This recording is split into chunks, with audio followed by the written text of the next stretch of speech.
The case of Risa Trexler. Losing a loved one is terrifying, especially when the person is young. It is even worse to be under unfounded suspicion. Everyone around you, including your own mother, begins to suspect that the weapon of the crime was in your hands. Risa Trexler was born on October 11, 1968, in the small town of Salisbury, North Carolina, USA, with a population of about 30,000 people. She was the eldest child in the family, and after 2 years, she had a sister named Jody. Risa was described as a smart and kind girl with a heart of gold who was always ready to lend a helping hand to those in need. She was positive and cheerful. It was no surprise that her younger sister looked up to her. This admiration was quite logical since they even shared a room in the family house. Naturally, there were occasional misunderstandings and quarrels typical for girls of the same age, but overall, the strong connection they shared was enviable. On June 15, 1984, 15-year-old Risa and her 13-year-old sister Jody decided to invite friends over to celebrate the beginning of their school holidays. Among their guests were 2 friends who lived nearby. When the teenagers gathered at Risa's house, they made sandwiches, snacked, listened to music, watched TV, and chatted. Around 3 p.m., the guests went home. Risa decided to visit her grandparents who lived nearby. They were all very friendly, and the houses were closely situated. Risa arrived at the home of her grandparents, but found that no one was there. At that moment, her grandfather had gone to the supermarket to buy groceries, and her grandmother had gone to the hairdresser. This did not upset Risa. She had a key to the house and could let herself in. She went inside and began to watch TV. Jody did not accompany her older sister but stayed at home to finish her tasks. After about 20 minutes, Jody was about to go to her grandparents' house but immediately noticed that her grandparents' car was not there and decided to return home. She assumed that everyone had gone about their business and that there was nothing to do there. Later, around 5 p.m., the grandpa returned home first, while grandma was delayed at the beauty salon and was expected to arrive shortly. As soon as he entered the house, he saw signs of a struggle. Things were scattered around, and suspected that a robbery might have occurred. However, what he found in the room was far more terrifying and caused him to scream. Jody heard her grandfather's scream from the neighboring house, recognized his voice, and ran over to his home. She tried to understand what was happening, but her grandfather did not let her in. A commotion ensued as neighbors and relatives gathered. Finally, Jody managed to break into the house, where she found a robe lying on the floor in the guest bedroom. It was covered with a blanket to prevent anyone from seeing the horrifying sight. Risa was naked, with only a bracelet, a watch, and a ring on her body. She had suffered several stab wounds to her upper chest and neck.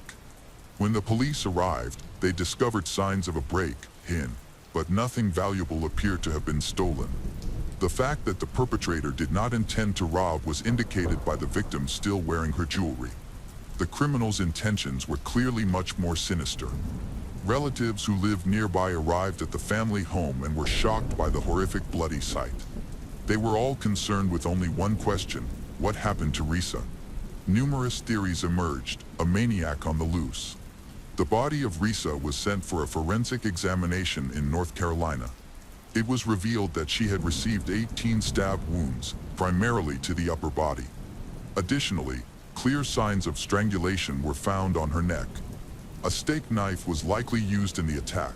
The violence was so extreme that the blade had broken off and remained lodged in Risa's shoulder. The injuries were severe, with one stab wound nearly severing her spinal cord. This meant that even if she had survived, she would likely have been paralyzed for the rest of her life. Numerous defensive wounds indicated that the victim had fought back vigorously. Given that the body was found naked, abuse assault was suspected, and this suspicion was confirmed when male biological fluids were found on her body, which were collected for examination. The criminal was careless, as DNA samples, specifically skin from the killer obtained during the struggle, were found on Risa's neck, along with several hairs. Unfortunately, there were no hair follicles on these samples that would allow for full identification. However, the forensic scientist managed to establish that the dark, coarse hairs belonged to an African-American man. At that time, there was no fully developed technology for compiling a DNA profile, so while the materials were valuable, they were not needed and were simply sent to an archive for safekeeping. Jody turned out to be one of the few people who had seen Risa alive before her death. This was confirmed by familiar boys who left the house just before Risa went to her grandparents' home. Jody missed her sister, eventually decided to go to her grandparents' house as well. When she approached the house, she realized that there were no cars belonging to her relatives, which meant they had both left. She did not check if her sister was there.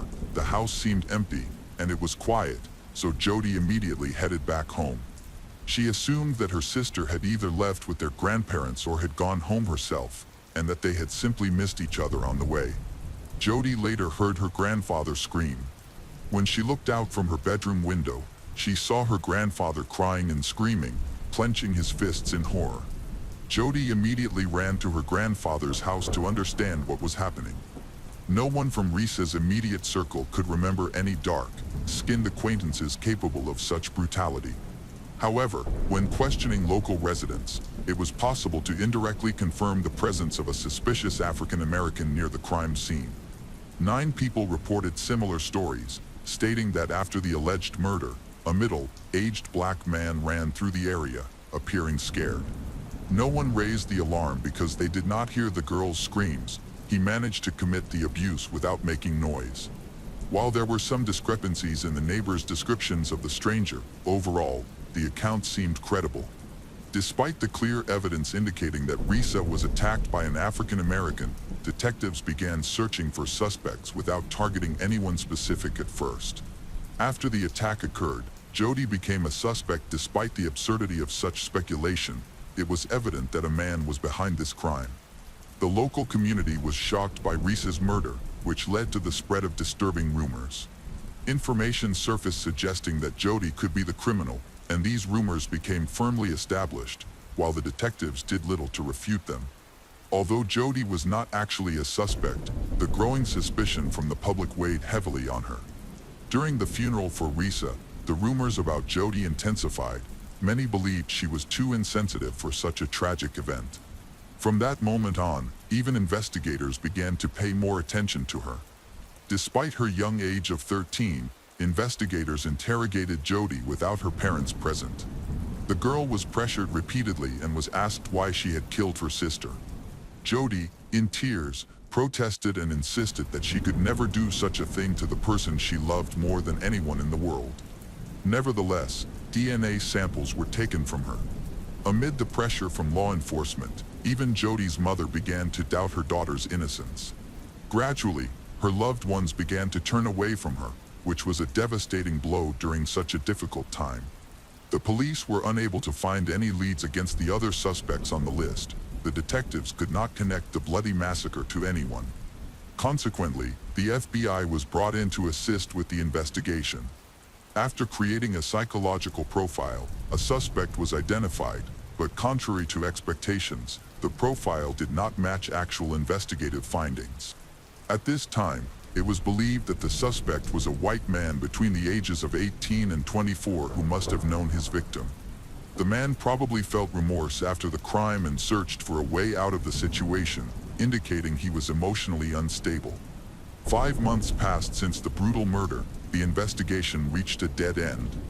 Finally, Jody's grandfather, Walt Monroe, spoke publicly against the local police, stating that the authorities were not making enough efforts to solve his granddaughter's murder.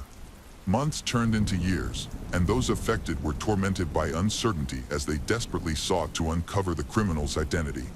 Unfortunately, their efforts were in vain. During this time, Jody suffered the most. Even 4 years later, rumors of her involvement in her sister's murder persisted and worsened. These rumors spread to social media, infiltrated the media, and even led to the creation of dedicated groups that vilified her as the killer. Gradually, the public's interest waned, and the case of Risa Trexler ended up archived among unsolved crimes. It wasn't until 2018, 34 years after her sister's murder, that Jody appeared on a television show to prove her innocence. As an adult, she continued to suffer the consequences of baseless rumors. In an effort to clear her name, she requested to take a polygraph test. Shockingly, it turned out that the police had never conducted one, even though Jody had persistently asked for it to be done. By this time, Jody was already a married woman.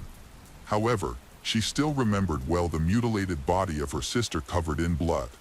Jody, even more than the rest of the family, wanted to find the killer. Not only did the criminal kill her beloved sister, but Jody was also shocked when all her loved ones began to turn away from her. It all started with the condemnation from strangers, gradual pressure, and attacks grew into something more. Her mother even to her, saying that she wanted to know the truth and would not be angry. This ultimately destroyed Jody, and she even had moments when she didn't want to live. According to her, all these accusations were absurd and traumatic. To prove her innocence once and for all, Jody went on the Dr. Phil show and passed a lie detector test to prove her innocence. She spoke in detail about her memories of that fateful day. According to her, when she ran up to the house, her grandfather did not let her inside until the last moment. Jody believed something terrible had happened to her grandmother. When she finally entered her grandparents' house, she saw Risa's robe and a sheet, which by that time was completely soaked in blood. She didn't know who did it, but she thought her grandfather had covered his granddaughter's body to shield others from the horror. Jody continued to express her bewilderment, stating that she had no idea why everyone was against her. She thought it was either malicious intent or the negligence and suspicion of law enforcement officers. She still didn't understand why the police showed such an interest in a 13-year-old girl. Jody had provided all possible DNA samples and was questioned more than any other suspects, even more than the rest of the family after the murder. Some of her friends immediately turned away from her and refused to communicate. The situation worsened as rumors spread. Jody returned from school almost every day in tears, desperately wishing for the criminal to be found as soon as possible.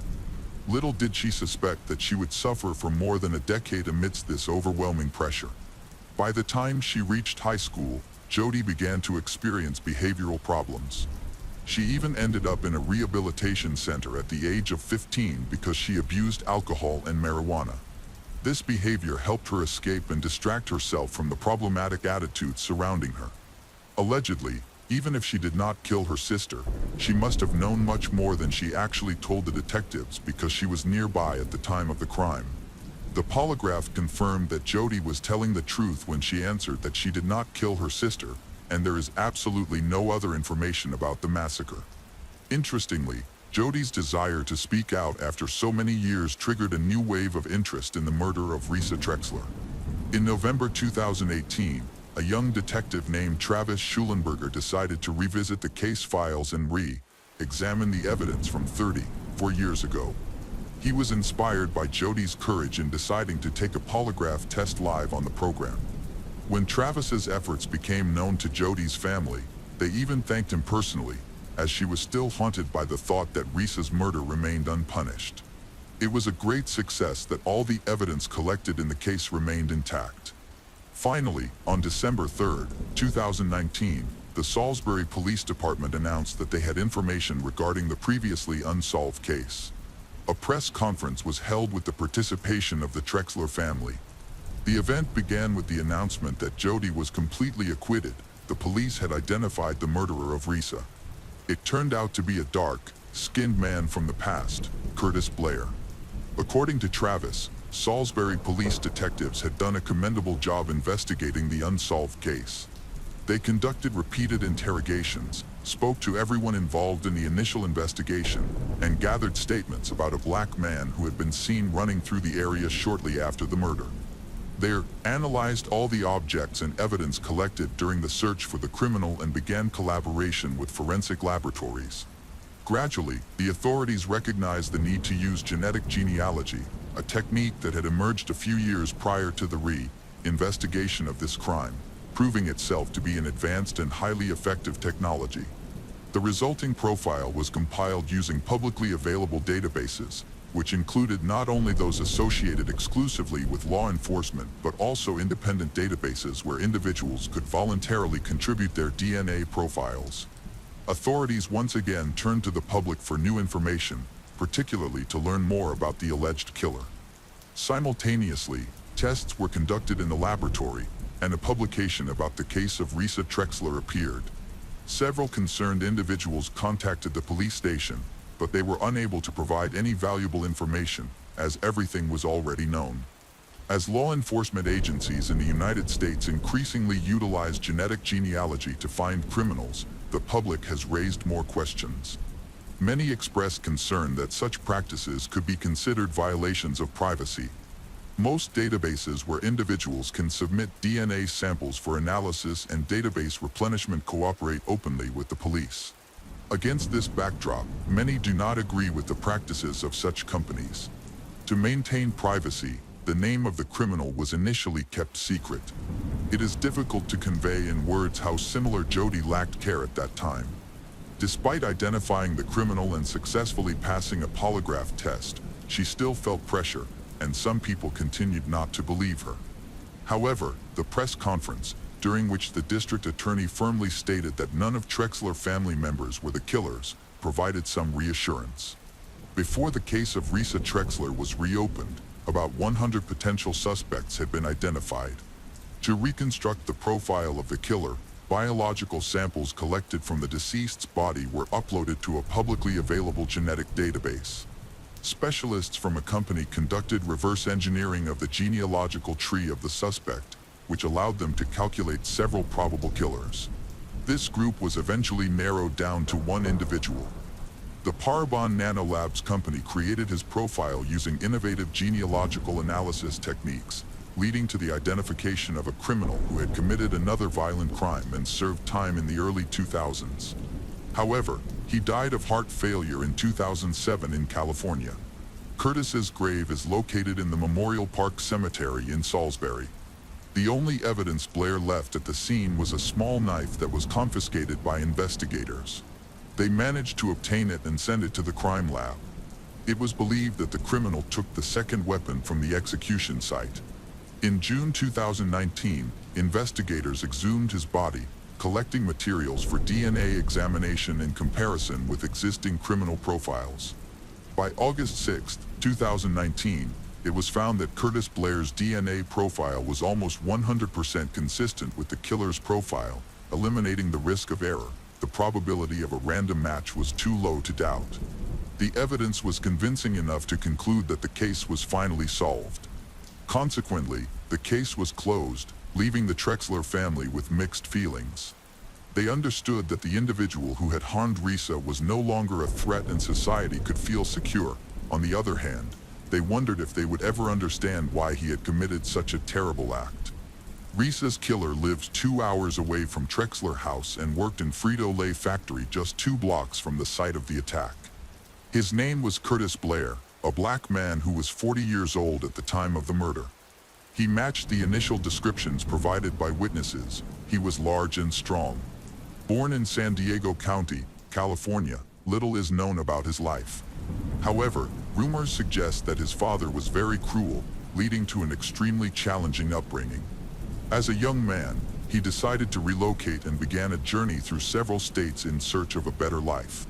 At the time of the brutal crime, he already had a criminal history that included a significant prison term for assault with a deadly weapon. The stabbing incident began as the culmination of a robbery involving 2 men. For this crime, Curtis was sentenced to a long prison term. After he was released, he moved to a new place 2 years prior to the attack on Risa. During this time, he concealed his dark nature for a while. He hid from his bloody past in San Diego and then made a fatal decision to move to North Shaver.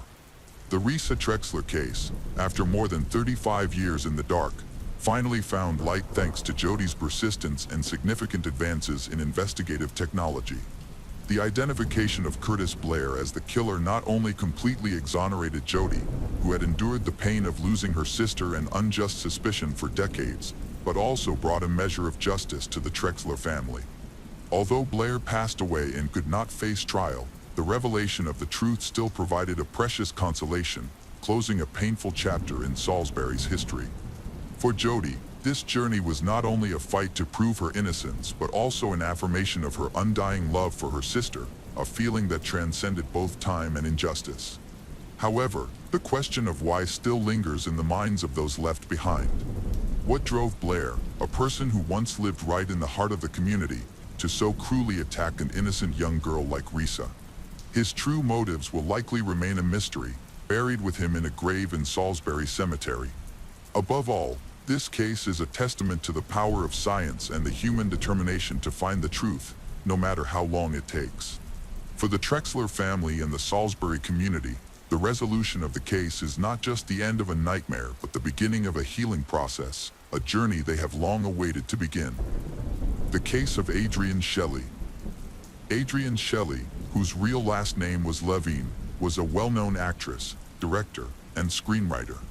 She was born on June 24, 1966, in Queens, New York, USA. From a very young age, she displayed a natural talent for acting. Her parents noticed her abilities early on and supported her by enrolling her in various theater programs and acting classes. By the age of 10, Adrienne began attending one of the most prestigious arts centers, where many notable actors, including Robert Downey Jr. and Natalie Portman, had studied. It was there that Adrienne discovered her passion for performing. At the age of 11, she landed her first major role as the lead character in a musical, an experience she later described as the beginning of her journey toward success. Despite increasingly love acting, she is still a normal teenager, likes to spend time with friends and easily make friends thanks to her outward personality. At the age of 12, Adrienne faced a devastating loss when her father, Sheldon, suddenly passed away. To honor his memory, she chose Shelley as her stage name, preserving his name in her work. Her father had been her strongest supporter, much more so than her mother. After his death, her mother attempted to steer her in a different direction, suggesting she pursue a more traditional academic path at university. She also encouraged Adrienne to consider the film industry, but warned that acting was a highly competitive and overcrowded field, where success could be elusive. Her mother believed it might be wiser to pursue a simpler and more secure profession. However, Adrienne was determined and steadfast in her aspirations. She confidently pursued her passion, enrolling at Boston University to study film production with a focus on directing. Although most sources indicate she didn't complete her university degree, the knowledge and experience she gained there proved vital to her future success. What truly propelled her forward was her persistence and strong self-belief. At the age of 18, Adrienne left the family's house and moved to live in an apartment with 3 other girls from her university. Adrienne and her friends all aspired to become actresses, but success for them was initially limited to auditioning and encountering rejections. The film industry was highly competitive, and securing roles proved difficult. Despite these challenges, Adrienne remained determined to establish herself in cinema. She spent her free time taking small roles as an extra in films, which was enough to cover her living expenses. In 1989, a turning point came when she met film director Hal Hartley. He offered her the lead role in The Unbelievable Truth, marking the official start of her acting career. Her relationship with Hartley blossomed, and she became his muse, earning roles in several of his films. This recognition extended beyond New York to Hollywood, where she gradually built her reputation in the U.S. film industry. She received offers for leading roles in Los Angeles but turned down most of them, choosing to focus her career in New York. To her, New York had a deeper connection to the film industry than Hollywood. Adrienne continued to grow professionally without relocating. She focused on her craft and steadily laid the foundation for her success. She appeared in numerous productions, including comedies, and during this time, decided to explore screenwriting and directing. In 2001, she met Andy Ostroy, with whom she entered into a romantic relationship. They got married, and in 2003 welcomed their daughter, Sophie. While pregnant, Adrienne began writing the script for the comedy film Waitress. The story featured a realistic portrayal. The main character was pregnant and trying to escape from her abusive husband, who tormented her throughout their marriage. This was a bold move, as pregnancy in films is usually depicted in a positive light. Adrienne chose to highlight the challenges women faced during this time, offering a fresh and innovative perspective. After giving birth to her daughter, Sophie, Adrienne decided to continue pursuing her career in the film industry. Waitress became a true success and marked a significant milestone in her career. The film premiered in 2007, but tragically, Adrienne did not live to see its triumph, as she had passed away before its release. While working on the film, she rented an office on Abingdon Square in Manhattan's West Village. It was a simple apartment where she often worked alone. For her, this space was a personal sanctuary, offering a sense of safety amidst her creativity.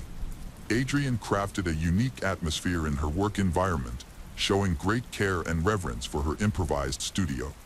She approached her work with meticulous attention to detail, one that visitors often remarked was almost excessive. It was clear to everyone that Adrienne had a promising future ahead of her, which made the tragic and shocking end of her career all the more devastating. November 1st, 2006, started as a typical day for Adrienne and her family.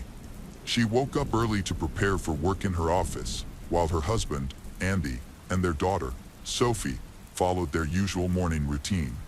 Andy, an actor and producer, took Sophie to kindergarten and then headed to work, dropping Adrienne off at her workplace along the way. Throughout their relationship, Adrienne and Andy maintained the habit of staying in regular contact during the day, frequently calling each other to share updates. This tradition had remained unbroken for years.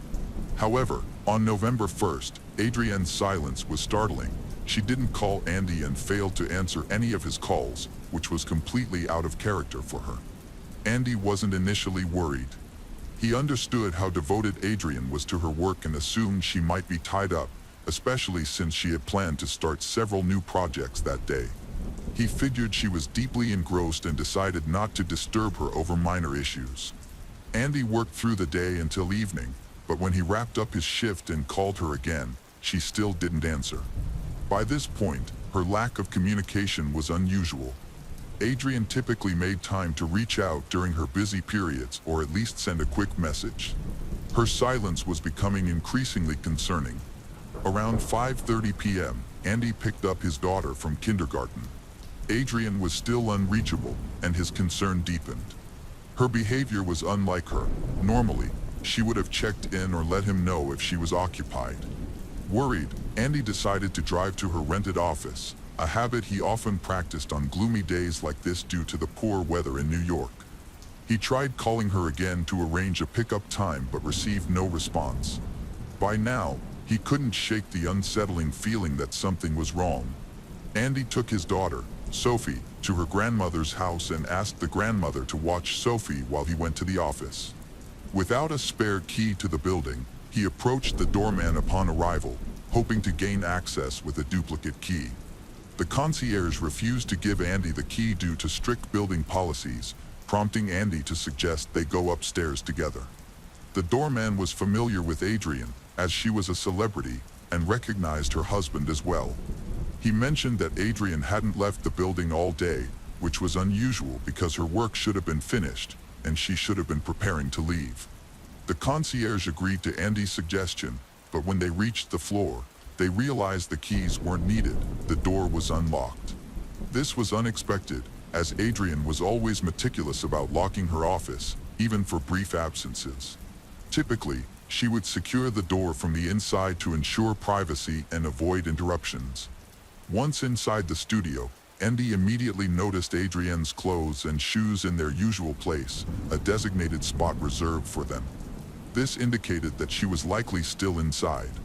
He began calling her name as he moved through the rooms. In the kitchen, bags of food remained untouched. In the bedroom, the bed was partially disheveled, with its sheet torn off, yet there was no sign of Adrienne. When he entered the bathroom, he was horrified to discover the lifeless body of her. She was hanging from a sheet tied to the shower rod. Shocked and panicked, Andy screamed and immediately tried to lower his wife's body in an attempt to save her. The building's caretaker, who was nearby, heard the commotion and immediately called police and emergency services, sensing the gravity of the situation. Upon their arrival, officers found Andy in tears, overwhelmed by grief and unable to compose himself for some time. Investigators initially concluded that Adrienne, a successful actress and director, had ended her life. However, Andy adamantly rejected this conclusion, refusing to believe it. He insisted that his wife did not suffer from depression, mental illness, or addiction. There were no signs, not even the slightest indication, that could suggest she would voluntarily end her own life.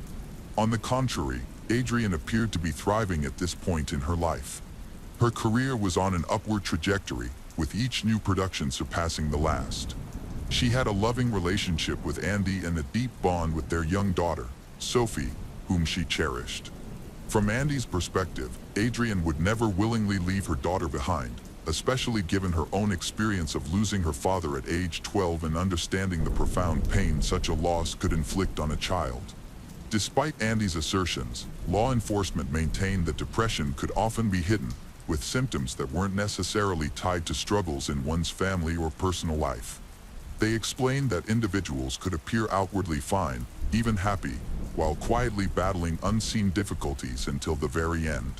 Throughout this time, Andy refused to back down. He tirelessly urged law enforcement to conduct a more thorough investigation, steadfastly believing that Adrienne had been murdered.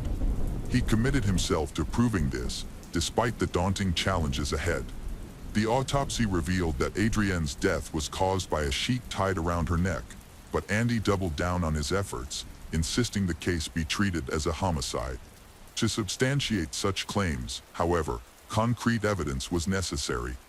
The scene showed no signs of blood, struggle, or any obvious clues suggesting the presence of an intruder on the day of Adrienne's death. However, some unusual details came to light.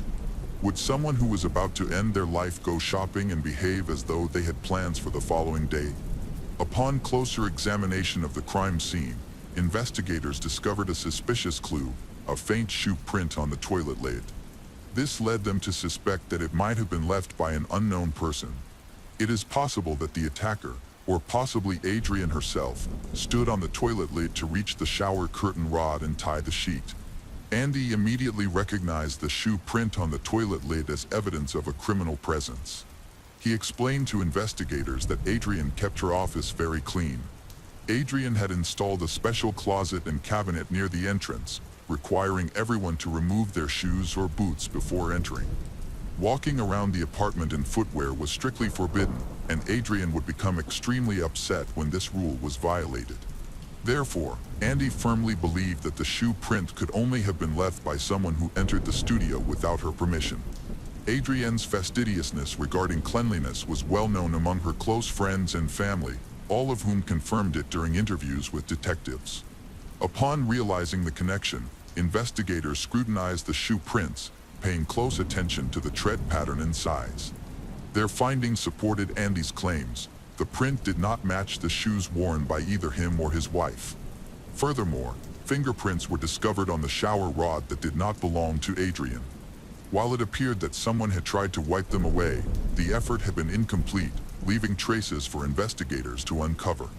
Adrienne's close acquaintances were investigated, but none of them had shoes matching the traces found.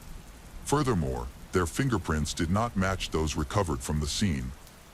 Analysis of the residue on the toilet lid revealed it was chalk or a similar type of dust, typically uncommon in homes or offices without ongoing repairs. Detectives speculated that the traces might belong to someone employed in the construction or renovation industry. Initially, they theorized that Adrienne might have scheduled a repair appointment for that day. However, there was no evidence or information to support this theory. Adrienne would have informed her husband if she had made such arrangements. In reality, everything in the studio was in perfect condition. She had no need for the services of a contractor. Detectives investigating the case remembered a remarkable detail. When Adrienne was found dead in her studio, someone reported hearing noises that sounded like hammers and drills. Initially, the police were skeptical about this detail but decided to investigate further. It turned out that renovation work was indeed taking place in the apartment directly below Adrienne's studio.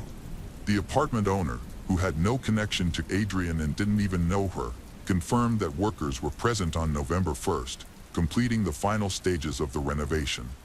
He himself was not present in the apartment at the time because the construction company needed access to tear down walls and install new partitions. This detail intrigued the detectives, as such work generates significant dust capable of leaving white marks. The apartment owner granted them permission to inspect the site, where they found substantial dust samples, which were subsequently sent to the lab for testing.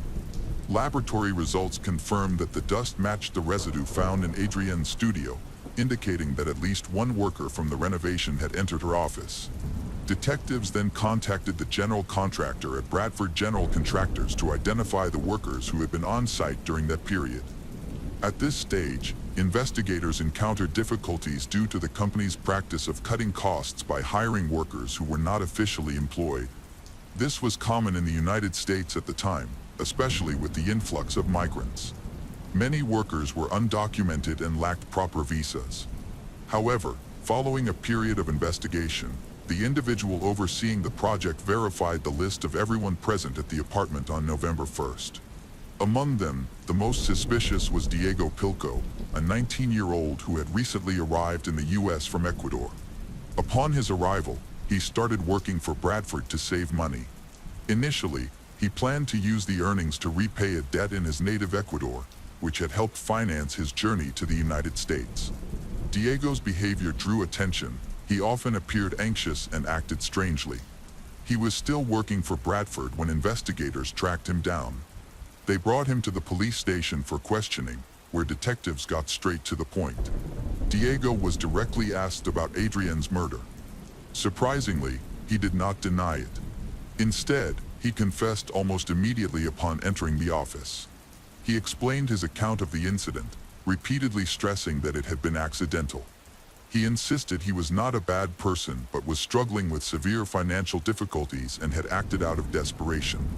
Diego revealed that on November 1st, he was working in the apartment below Adrienne's studio alongside several other laborers, completing the final stages of the renovation. The demolition of walls created substantial noise, which was expected given the nature of the work. About an hour into their tasks, Adrienne became upset with the loud noise.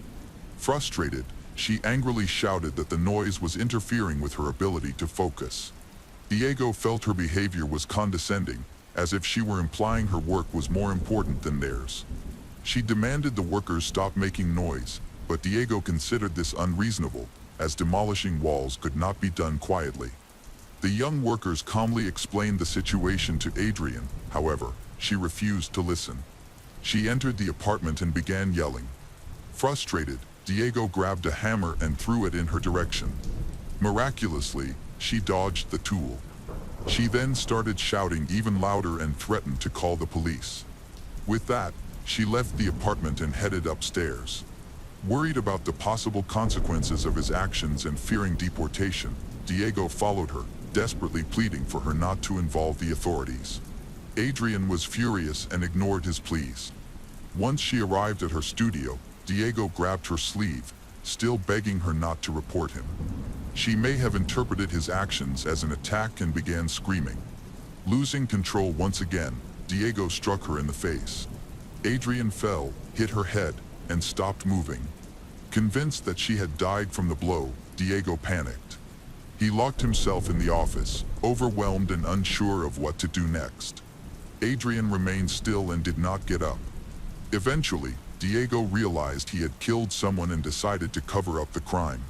He took a bed sheet and staged the scene to make it look like Adrienne had voluntarily ended her life. This was the initial version of his confession, but the police did not believe his story. One key issue they identified was the absence of dust on Adrienne's shoes. If she had indeed entered the apartment under renovation, as Diego claimed, there would have been dust on her footwear. Moreover, Adrienne's shoes were discovered neatly arranged on a specially prepared cabinet, indicating that she had deliberately taken them off. This detail contradicted Diego's claim that there had been no time for her to take off her shoes or place them there. Another significant inconsistency was the lack of witnesses to Adrienne's alleged aggression. Although Diego claimed that she had come downstairs and shouted at the workers, none of them confirmed his statement. Additionally, neighbors in nearby apartments, who were present at the time, should have heard the commotion if Adrienne had caused a scene. However, none of them reported hearing anything. Detectives uncovered another crucial detail when Andy mentioned that her wallet contained no cash, a notable discrepancy, as she normally carried cash, preferring it over credit cards. She would routinely keep at least a couple $100 on her, sometimes more for various needs. This habit helped investigators identify a possible motive, an illegal immigrant seeking to profit from Adrienne's belongings. Moreover, forensic analysis revealed that the circumstances of her death did not align with Diego's initial confession. She had still been alive when she was hanged. Her actual cause of death was strangulation, with no evidence of a fatal head injury. Despite these glaring contradictions, Diego persisted in sticking to his story for a while, maintaining that Adrienne had initiated the conflict. However, under pressure from mounting evidence and inconsistencies, Diego's account began to change significantly. Detectives interviewed his acquaintances to gather insights into his character, but found that he had limited interactions outside work. His colleagues described him as someone struggling with financial issues, desperately trying to pay off debts. Beyond this, he seemed to be an ordinary young man hoping to establish his life in the U.S. Further investigations among the residents of the apartment building revealed additional witnesses. Diego had a troubling habit of staring at women for extended periods, an unsettling behavior that made residents uncomfortable. However, no one had observed him behaving aggressively or attacking anyone. Adrienne's husband, Andy, continued to insist that Diego's account was false and merely an attempt to justify his actions. Andy maintained that his wife was never aggressive and always treated others with respect, regardless of their background. The missing cash from her wallet pointed to a clear motive. Although valuable equipment and supplies remained intact, the loss of several $100s remained unexplained. Before the trial, scheduled for 2008, Diego presented a new explanation that was more plausible than his initial story. He claimed that he had been drinking while at work and encountered Adrienne in the elevator. He stared at her and suddenly realized she was someone famous. Recognizing her as an actress, he quickly assumed that she likely had money. Seeing this as an opportunity to resolve his financial problems, he believed breaking into her apartment presented a chance to profit. Pretending to head to the top floor, Diego carefully noted the apartment Adrienne entered. He spent the day observing and listening, waiting for the moment she would leave, possibly to go to the store. Later, when she returned with shopping bags, she left the door slightly ajar as her hands were full. After placing her bags down, she moved to the kitchen, likely to organize her groceries.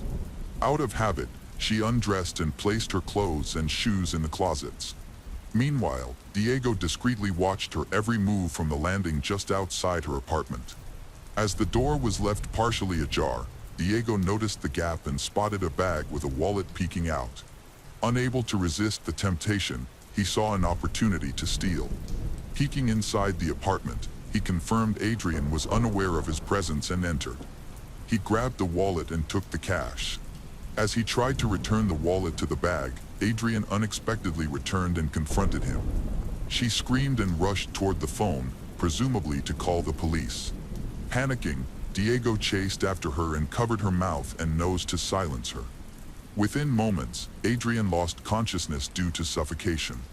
Realizing that leaving Adrienne alive was too risky, as she had seen him and could easily identify him, he decided to stage her death to end her life. He used a bed sheet and shower curtain rod to make it look like she had voluntarily ended her life. He later admitted in court that he had stood on the toilet lid to hang her. During the trial, he apologized to Adrienne's family, whose lives had been shattered by her tragic and untimely death. Unsurprisingly, his apology was met with no forgiveness. Andy, the husband of Adrienne, was determined to ensure that the perpetrator, whom he referred to as a subhuman, would receive a life sentence. However, he was deeply shocked when the court ruled the case as manslaughter and sentenced Diego to 25 years in prison. Diego is set to be released shortly before his 45th birthday. Though Andy found the verdict profoundly unjust, he had no choice but to accept the court's decision as final. Following this tragic incident, Andy dedicated himself to honoring his wife's memory. He established a foundation in her name, providing scholarships and financial support to aspiring women filmmakers. Additionally, Andy created a film about Adrienne, recounting the difficult and heroic journey of her life. For the film's final scene, he personally met with Diego, who gave a brief interview and recounted his crimes on camera. The case of Caitlin Root.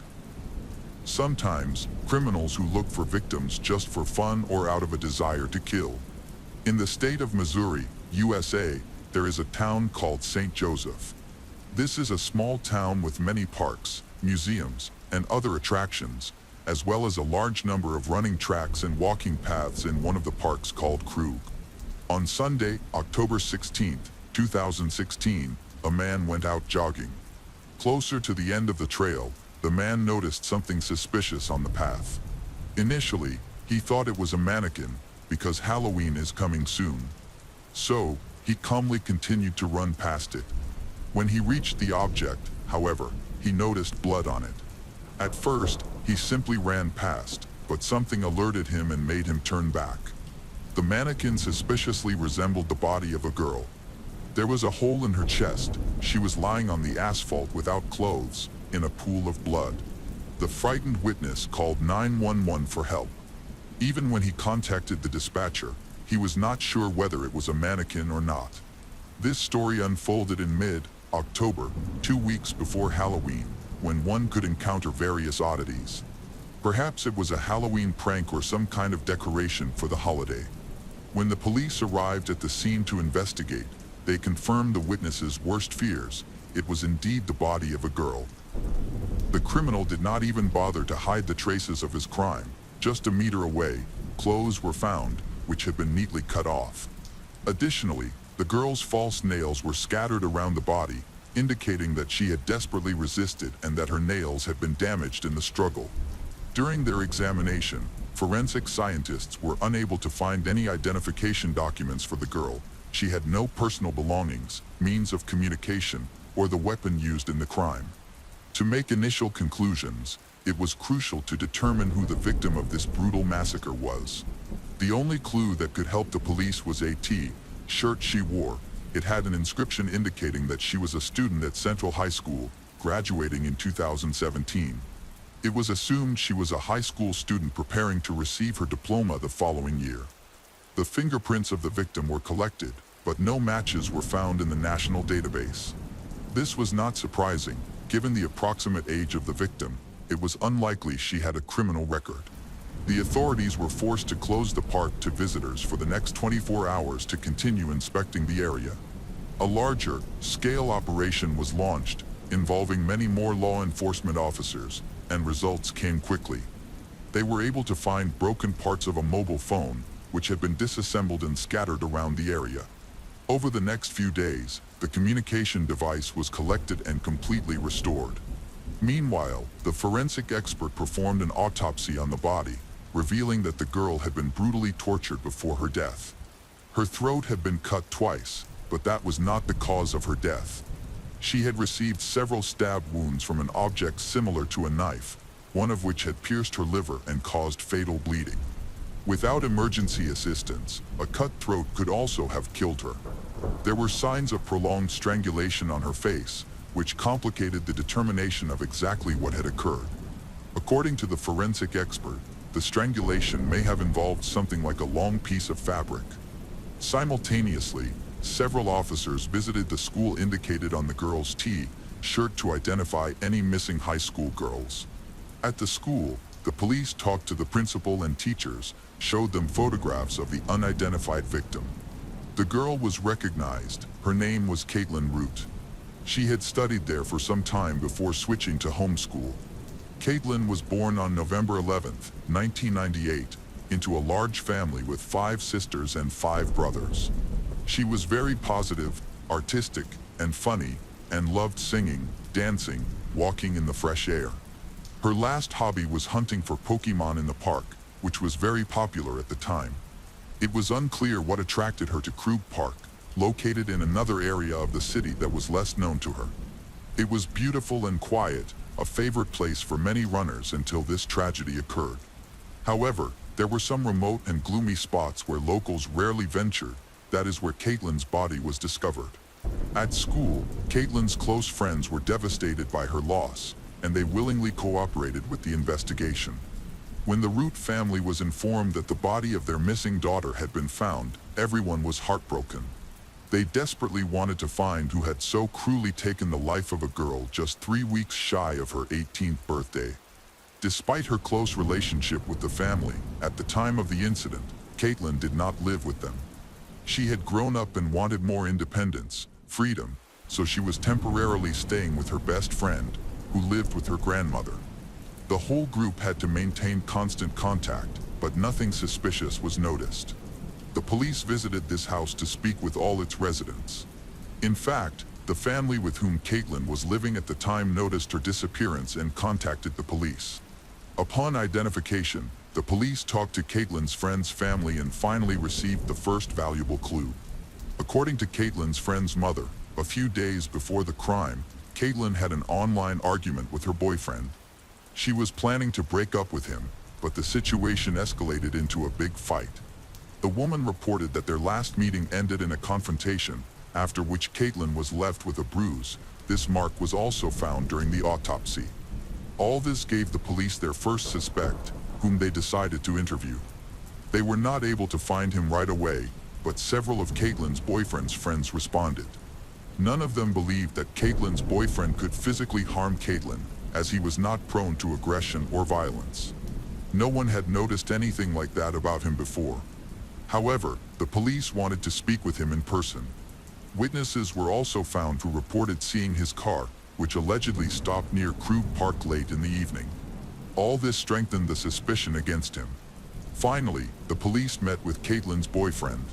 The evidence of his involvement began to mount, as there were numerous marks on his body and arms, minor wounds resembling scratches.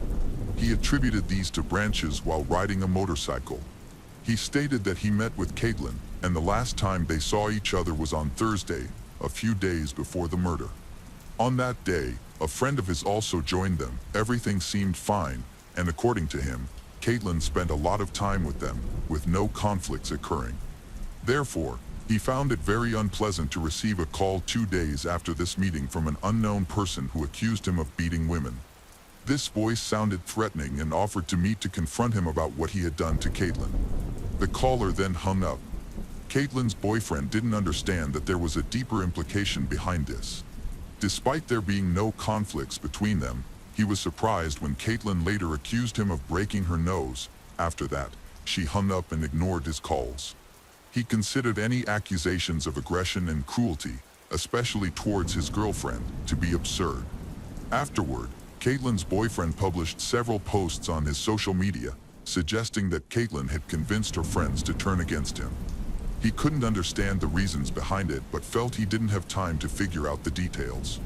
Notably, he provided an alibi for almost the entire Saturday and Sunday, having visited several friends, all of which were confirmed, leaving no time window sufficient for an attack. Despite the suspicion, nothing significant could be obtained against him, except for the name of another potential suspect. Caitlin's boyfriend told the detectives about Adam, who, according to Caitlin, had been literally obsessed with her. He behaved anxiously to such an extent that he began to stalk her, sending letters with ambiguous content and insinuating that he might take his own life if she didn't want to meet him.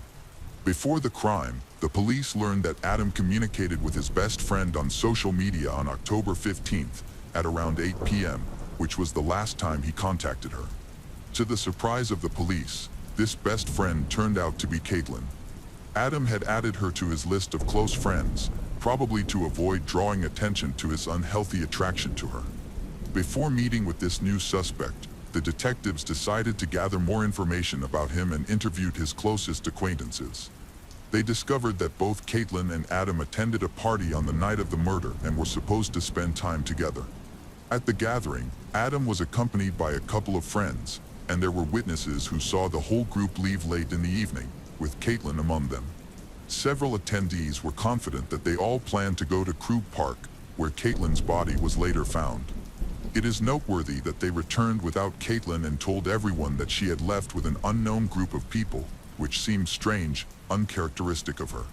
Upon checking Adam's social media profiles, it turned out that the day after the murder, he began posting peculiar messages. While he did not specifically mention what he had done, he clearly expressed regret for some action. However, when interrogated, He insisted that he had nothing to do with the crime and that the post referred to something entirely different. Instead, he recounted his version of events. According to Adam, when they left the party, Caitlin received a message from a friend named Amanda. After exchanging several short messages, they agreed to meet at Group Park. Adam stated that he had warned Caitlin that it was a bad idea to meet anyone at such a late hour, especially in a park he barely knew, but she didn't heed his advice and left. Adam claimed that he was just friends with Caitlin, had no conflicts with her, countering the allegations of stalking and obsession, which he also considered absurd. He showed the detectives the correspondence, where they found nothing incriminating. By Adam's own admission, the allegations of obsession with Caitlin were clearly fabricated. He explained that the last time he saw her was not far from the place where they had spent time with friends, and she got into an SUV, which she was probably picked up in by Amanda. Adam himself saw this car for the first time, did not know who it belonged to, he couldn't recognize it, nor could the other participants at the meeting. He insisted that he believed Amanda was involved in what happened to Caitlin. Interestingly, his account was immediately confirmed by several witnesses among the young people who were at that meeting. They also saw how Caitlin got into an unknown Santa Fe SUV while Adam stayed with them. Adam appeared extremely upset and even went to the family of the deceased to express his condolences. Everyone believed that he sincerely mourned this loss and willingly helped the Root family cope with their grief, even assisting Caitlin's family during the funeral. Further investigation confirmed that she had indeed communicated with a girl named Amanda. When detectives spoke to the father of Caitlin, David Stevens, it turned out that David was well acquainted with all of his daughter's close friends. There weren't many of them, and Amanda was among them. According to him, their relationship was complicated. The teenagers were sometimes best friends and at other times fought and literally hated each other. It emerged that this girl was known to both Caitlin's best friend and her mother, both of whom considered Amanda a very unpleasant character who left mixed impressions. Consequently, the police became interested in Amanda and decided to meet with her. She was detained and ended up under interrogation. Amanda did not immediately disclose all the information they knew about the case. She even reported that Caitlin had disappeared rather than died. From the very beginning, Amanda acted as if she did not understand what was happening. According to her, she did not call Caitlin on that fateful evening, had not seen her. Amanda countering what Adam and his friends claimed. Their last conversation, she said, took place on Saturday afternoon. She even provided the police with her social media account so that investigators could verify her statements. She used the pseudonym Amanda Panda without any photos. Amanda continued to deny that she had communicated with or met her friend on Sunday and provided an alibi, stating that her neighbor could confirm she had spent the entire evening at home.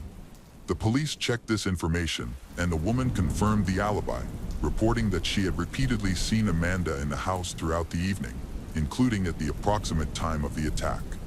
They had crossed paths and communicated several times, which ruled out her involvement in the crime. Amanda had no plans to go out anywhere and had been at home all evening in her loungewear.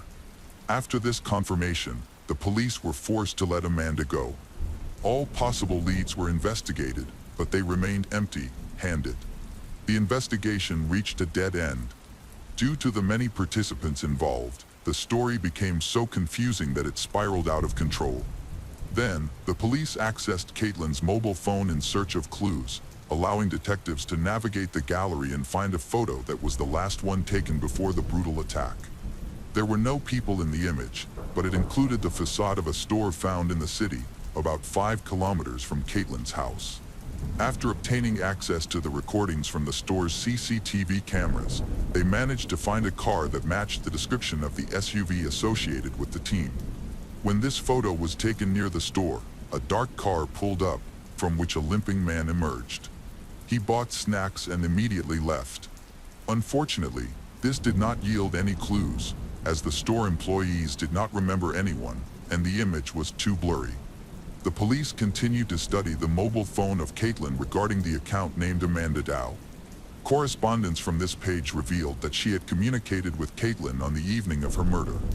Between them, there was a short dialogue where the girls agreed to meet and smoke a joint. As it turned out, this account belonged to a girl named Amanda Bennett, The same Amanda who was now under scrutiny by the authorities and likely had several accounts on social media. She was a 17-year-old girl who, at the time, was in a serious relationship with her 18-year-old boyfriend, Sebastian Dowell. The police went to the address where Amanda and Sebastian lived. They immediately found a dark Santa Fe SUV that matched the description of the one captured on CCTV at the convenience store where Caitlin had filmed just before her death. There were enough clues to consider Amanda and Sebastian prime suspects. They were arrested, and while they provided an alibi, it took some time to verify it. It was decided to arrest them and also confiscate their vehicles, mobile phones for examination. Detectives questioned them separately. When they spoke to Amanda, they didn't disclose what they knew. They simply decided to restore the chronology of events starting from Friday, which was a clever move.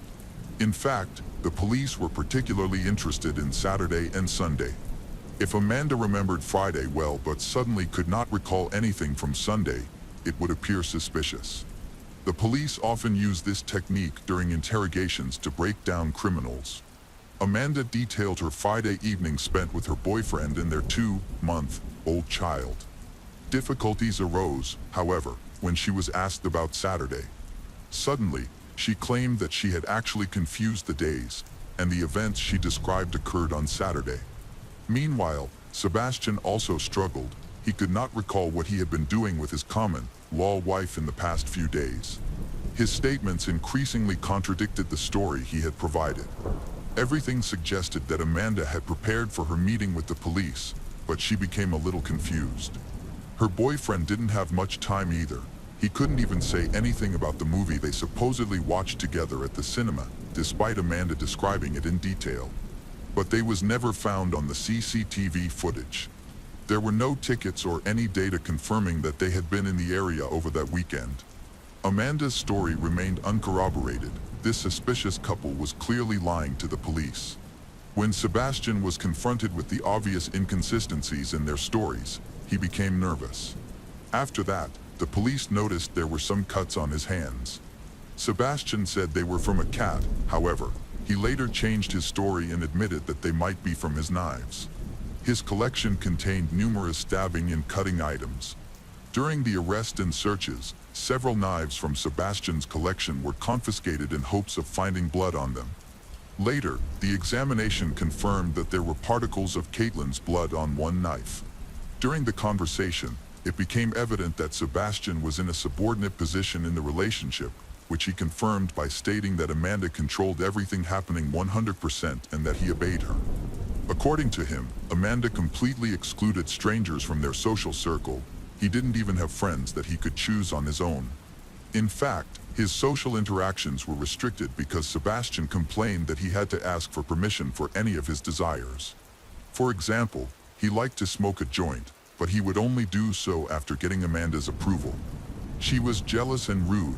In fits of anger, she often beat Sebastian quite cruelly. Once, she even broke his ribs. Sebastian feared that Amanda would eventually kill him with a knife. Sebastian said that Amanda suffered from some mental disorders that would suddenly thrust her into this aggressive state shortly before the crime.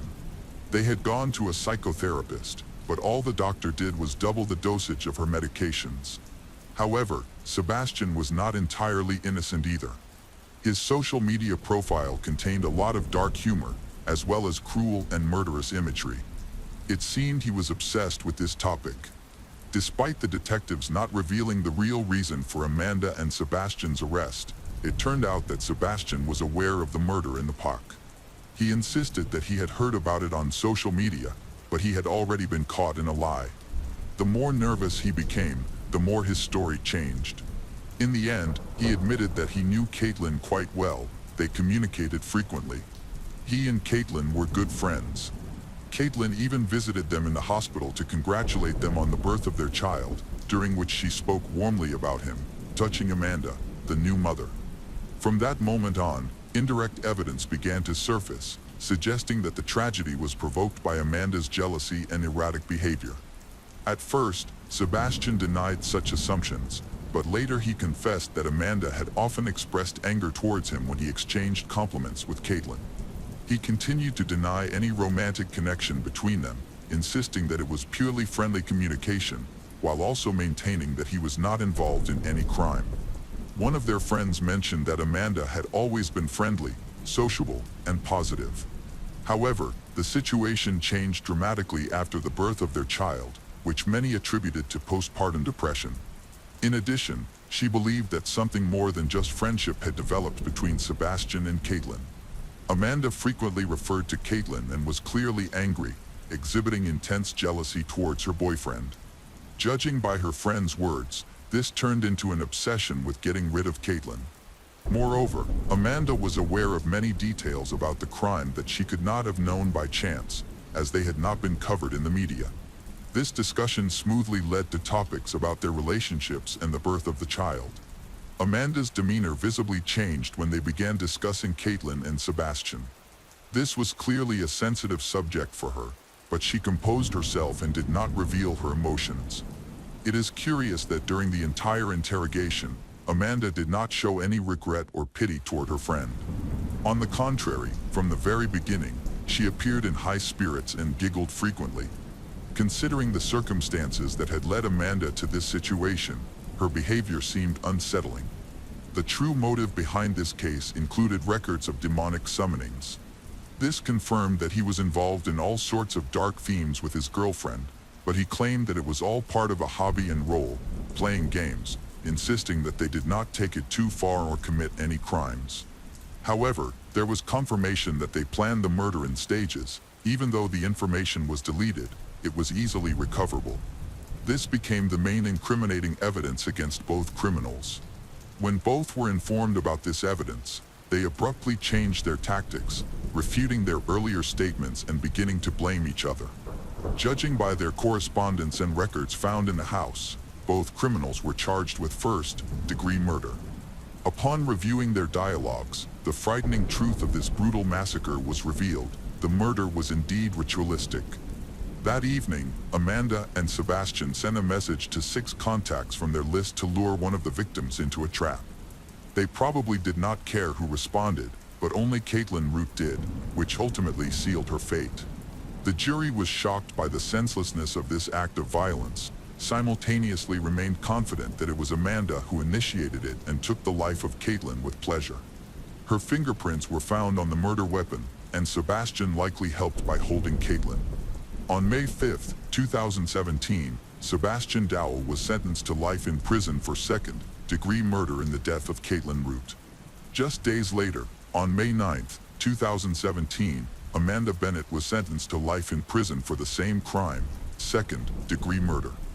Both are without the possibility of parole. Caitlin's family, while satisfied with the sentence, expressed deep sorrow over the loss of their daughter. The case of Erica and Benjamin Sifrit. Erica Elaine Grace was born in 1978 in Pennsylvania to Charlotte Gale and Gerald Mitchell Grace. As their only daughter, she enjoyed a comfortable and carefree childhood, thanks to her father's wealth from owning a construction company. Erica was intelligent, excelled in high school, and had a passion for basketball. She graduated in 1996 and attended the University of Mary Washington, where she became a basketball star and graduated with honors. However, teachers noted that she lacked confidence in her abilities and was often influenced by others. In 1998, she met Benjamin Adam Sifrit, who exploited her vulnerabilities. At first, it seemed like they were in love and got along well because they shared many common interests, especially in the field of sports. Benjamin, who was born in Esterville, Iowa, was an excellent swimmer and worked as a lifeguard. After graduating from college, he joined the Navy to train in the Navy SEAL Special Units, where he achieved great success. Benjamin and Erica make a great couple, with health and fitness being top priorities in their lives. Benjamin had a large tattoo on his chest adorned with symbols that only he understood. While this might have amused other women, Erica accepted it as a part of his identity. However, it is important to note that Benjamin was manipulative and had a negative personality, using intimidation and arrogance to get what he wanted. After a few weeks of dating, Benjamin proposed to Erica. To the shock of her family and friends, she said yes. This was surprising because Erica had never been impulsive or irresponsible, Accepting a marriage proposal so quickly was out of character for her. However, this time, passion overtook her decision. In 1998, Erica and Benjamin married privately without inviting anyone, not even their parents. Their honeymoon was brief, and soon after, Benjamin's career began to falter. In 2000, Benjamin faced court-martial for various offenses, including poor performance, absence without leave, wearing unauthorized insignia, and insubordination. According to the naval prosecutor, Benjamin had developed a complete disregard for authority. His military lawyer, the captain, noted that he had initially shown promise and received good evaluations, but that something had changed recently. He had lost interest in his service and career, often neglected his duties.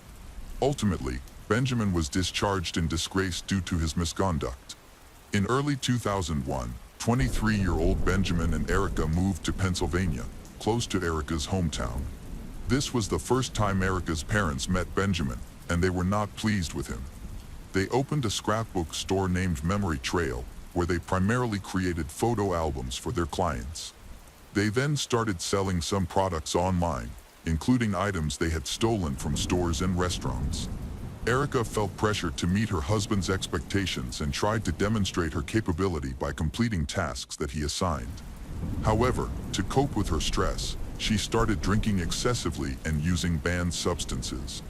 Meanwhile, Benjamin was searching for excitement in his life and sought out unusual experiences. He even bought snakes to keep as pets, causing concern among friends who noticed his strange behavior changes. On the weekend of May 25, 2002, Erica and Benjamin decided to go on a trip together. They went to a nightclub in Ocean City, Maryland, and rented a penthouse in a nearby apartment complex.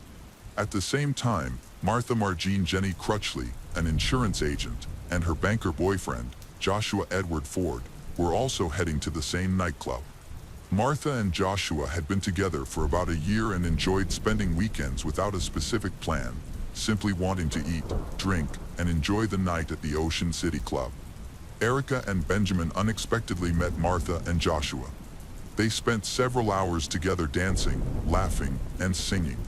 Just before the club closed, they invited Martha and Joshua to their rented penthouse for more drinks and fun. Martha and Joshua joyfully accepted the invitation, unaware that it would be their last night together. When Martha and Joshua failed to show up for work the following week, their colleagues grew concerned and called the police. On May 31st, early in the morning, an alarm went off at the Ocean City chain restaurant due to a theft. The police rushed to the scene to investigate. As they arrived, they saw a man and a woman leaving the restaurant with heavy bags. Upon detaining them, the officers discovered that the thieves were Benjamin and Erica. In addition to the stolen items, weapons were also found in Erica's bag. During a lengthy interrogation, Erica struggled to remain calm, crying and claiming she was experiencing a panic attack and needed her medication from her purse. When a police officer checked her bags, he found something unexpected: ID cards belonging to Joshua and Martha. They refused to explain how they obtained the documents.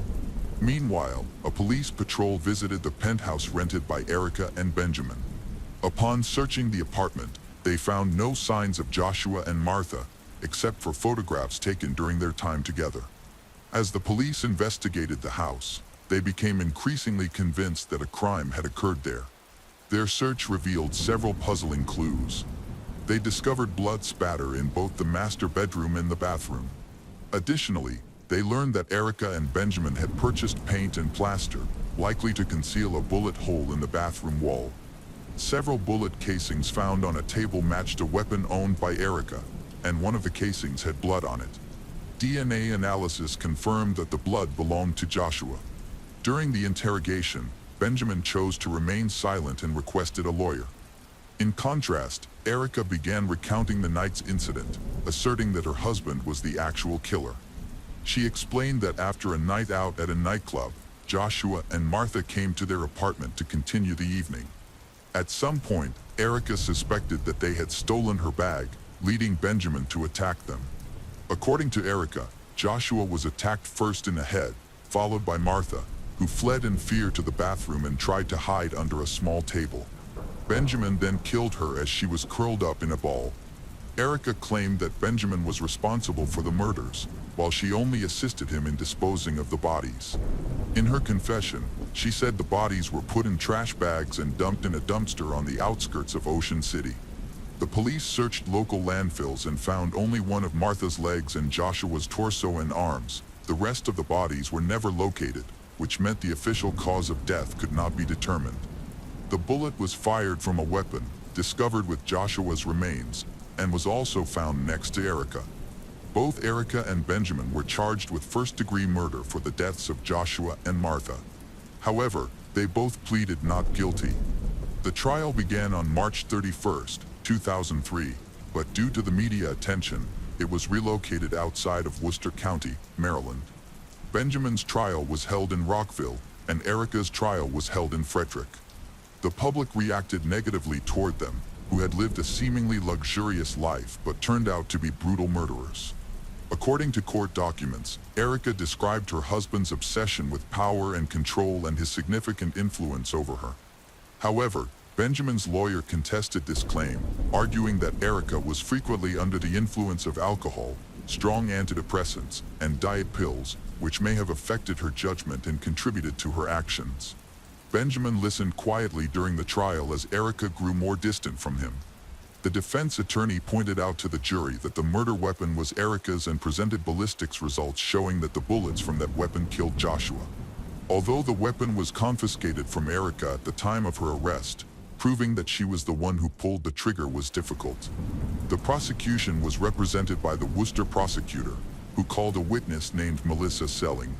She had spent the evening with Benjamin and Erica after her friend had taken her out on a date. At the trial, Melissa initially cried and seemed upset, but then she collected herself and testified. She explained that when she arrived at the date venue, Benjamin and Erica were already there. They were in a car with a flat tire, appeared drunk, and were acting strangely. Melissa recalled that Erica approached her and hugged her as if they were close friends, even though they had never met before. Benjamin had blood on his mouth, likely from biting his lip during the incident with the tire. The group soon went to the apartment they were renting. There, Melissa and her friend were shown Erica's pet snakes. Erica mentioned that she took medication for anxiety. When Erica suggested that they all relax in a hot tub and Melissa declined, Erica's mood shifted drastically. She began to scream and became angry, claiming she couldn't find her purse. Benjamin, who had been calm and kept his distance, suddenly jumped up and demanded that whoever took Erica's bag return it. He pulled a weapon from his belt, waved it angrily, and pointed to a bullet hole in the wall of the bathroom. He angrily warns them that they will suffer the same fate as a couple who previously attempted to steal Erica's bag, although the bag remains in its original location, untouched. According to Melissa, Benjamin and Erica often blamed and intimidated others. When Melissa and her friend attempted to leave in their car, Benjamin tried to take control of the vehicle. When asked in court if she believed Benjamin's claim that he had killed a couple, Melissa was uncertain. She stated that she had only thought Benjamin and Erica might be involved in the crimes but could not confirm it. The trial concluded, and after 2 days of deliberation, the jury reached a verdict on April 9, 2003. Benjamin Sifrit was convicted of second-degree murder for the death of Martha but was acquitted of any charges related to the murder of Joshua. This decision angered Joshua's brother, Mark, who expressed his disagreement with the verdict and wished for Benjamin to spend his life in prison. Additionally, Benjamin was found guilty of other charges related to his actions. The judge stated that the crime was committed purely for the thrill of murder. Benjamin killed without any good reason. He was sentenced to 30 years in prison for second-degree murder, along with first-degree assault, and an additional 5 years for being an accessory to another murder. Benjamin also pleaded guilty to second-degree burglary of a chain restaurant and to carrying a dangerous weapon during that break-in, which resulted in a 3-year prison sentence. Overall, his total sentence amounts to 38 years in prison. The judge noted that if it weren't for the excellent work of Benjamin's lawyers, he would have received a life sentence. However, he must adhere to the jury's decision. The judge expressed that this was one of the rare instances in his 20 years on the bench where he disagreed with the verdict. It is also indicated that Benjamin might be eligible for parole after serving half of his sentence. The prosecutor requested to be informed about any parole hearings so he could object, as he believes Benjamin should spend his life in prison. Erica's trial started 2 months later, on June 3, 2003. Her defense team argued that the weapon taken from her was registered to her husband, Benjamin, implying that he was the owner. However, this did not exclude the possibility that Erica had used the weapon herself. The district attorney claimed that Erica and Benjamin had lured Martha and Joshua to their apartment, where they took pleasure in killing for fun. Evidence showed that the bullets found in Joshua's remains were fired from the weapon that Benjamin had given to Erica. Additionally, it is likely that Erica killed Martha, as Erica had detailed knowledge of Martha's hiding place and her position before her death. Erica also collected trophies from her victims. A distinctive ring with a dragon that belonged to Joshua was found on her finger, and photographs later showed her wearing this ring around her neck while posing with her husband. Both appeared carefree, showing no remorse for their actions. Erica had also retained 4 bullet casings as mementos. In her defense, she claimed that Joshua and Martha had stolen her expensive handbag, which contained a valuable ring worth $100,000. However, Melissa testified that the handbag was never missing, it was still there. When Melissa and her friend visited Erica, they attempted to accuse her of theft using their usual tactics. The prosecutor argued that even if there was uncertainty about Erica's involvement in the murders of Joshua and Martha, it was clear she played a significant role in her husband's actions, making her equally culpable. Ultimately, the prosecution determined that Erica and Benjamin acted as a team, and the murders were the result of their combined efforts. During the trial, the defense aimed to show that Erica had been manipulated and exploited. They argued that she was merely a passive bystander and that Benjamin was solely responsible for the crimes. One of the defense lawyers accused the prosecution of twisting the truth to exaggerate Erica's culpability. In contrast, the prosecution portrayed Erica as a young woman who was easily influenced. They presented photographs taken 2 days after the murder in which Erica appeared fragile, weak, yet happy and relaxed. They explained that this was typical for someone dependent on antidepressants, alcohol, and banned substances. The defense and prosecution clashed intensely, but after lengthy arguments, Erica was charged with first-degree murder for the death of Joshua. During statements from Joshua's relatives, Erica maintained a stoic expression. It was only when her life was discussed that she broke down in tears.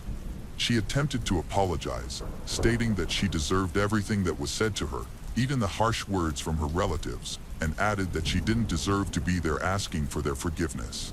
Ultimately, Erica received a life sentence for the second-degree murder of Joshua and an additional 20 years for the murder of Martha. Following the sentencing, Benjamin filed for divorce, which was finalized in August. Both Erica and Benjamin submitted multiple appeals, all of which were denied. Benjamin became eligible for parole in 2021, but his request was turned down. His current release date is set for 2030, subject to change based on his behavior. Erica will be eligible for parole in 2024. The case of Anne Margaret Karabin. Anne Margaret was born on April 5, 1959, in Poland, specifically in the city of Białystok, where she spent her childhood. Later, she moved to Canada to start a new life. She decided to settle in Mississauga, a large city in the province of Ontario, and met a man, Mr. Karabin. They got married, and in 1987, their first daughter, Caroline, was born, followed by Catherine a year later, and became a housewife, taking care of the home and children while her husband worked to provide for the family. Despite the appearance of having a happy family, Anne's husband showed little interest in parenting. He quickly grew bored with family life. As the girls grew up, more contradictions emerged in their views, and eventually, they decided to divorce. It was a difficult period, as her husband abandoned the children and resisted paying alimony, leading Anne to apply to the court. The case dragged on, causing significant financial and emotional stress. To stay afloat, Anne needed to work, and at one point, she even worked 2 jobs simultaneously, from morning to evening without days off. It was extremely hard. Despite her hard work, There was barely enough money for the three of them. She had no energy left to fully perform her maternal duties. During this time, Anne was constantly at work. Her children missed her dearly, hoped that she would overcome the difficulties and everything would be all right. Unfortunately, the situation only worsened. The divorce process dragged on for an extended period and fell into depression. This emotional turmoil began to take a toll, especially as she was in a foreign country and could not see her loved ones to share her feelings. She longed to find a new partner for support, yet she didn't even have time for her children, let alone a personal life. Even friends were hard to come by, as maintaining friendships required time she simply did not have. Instead, Anne found solace in alcohol. She began to drink a little to fall asleep faster and relax. A significant turning point for her came when she met a man named Doug at one of her jobs.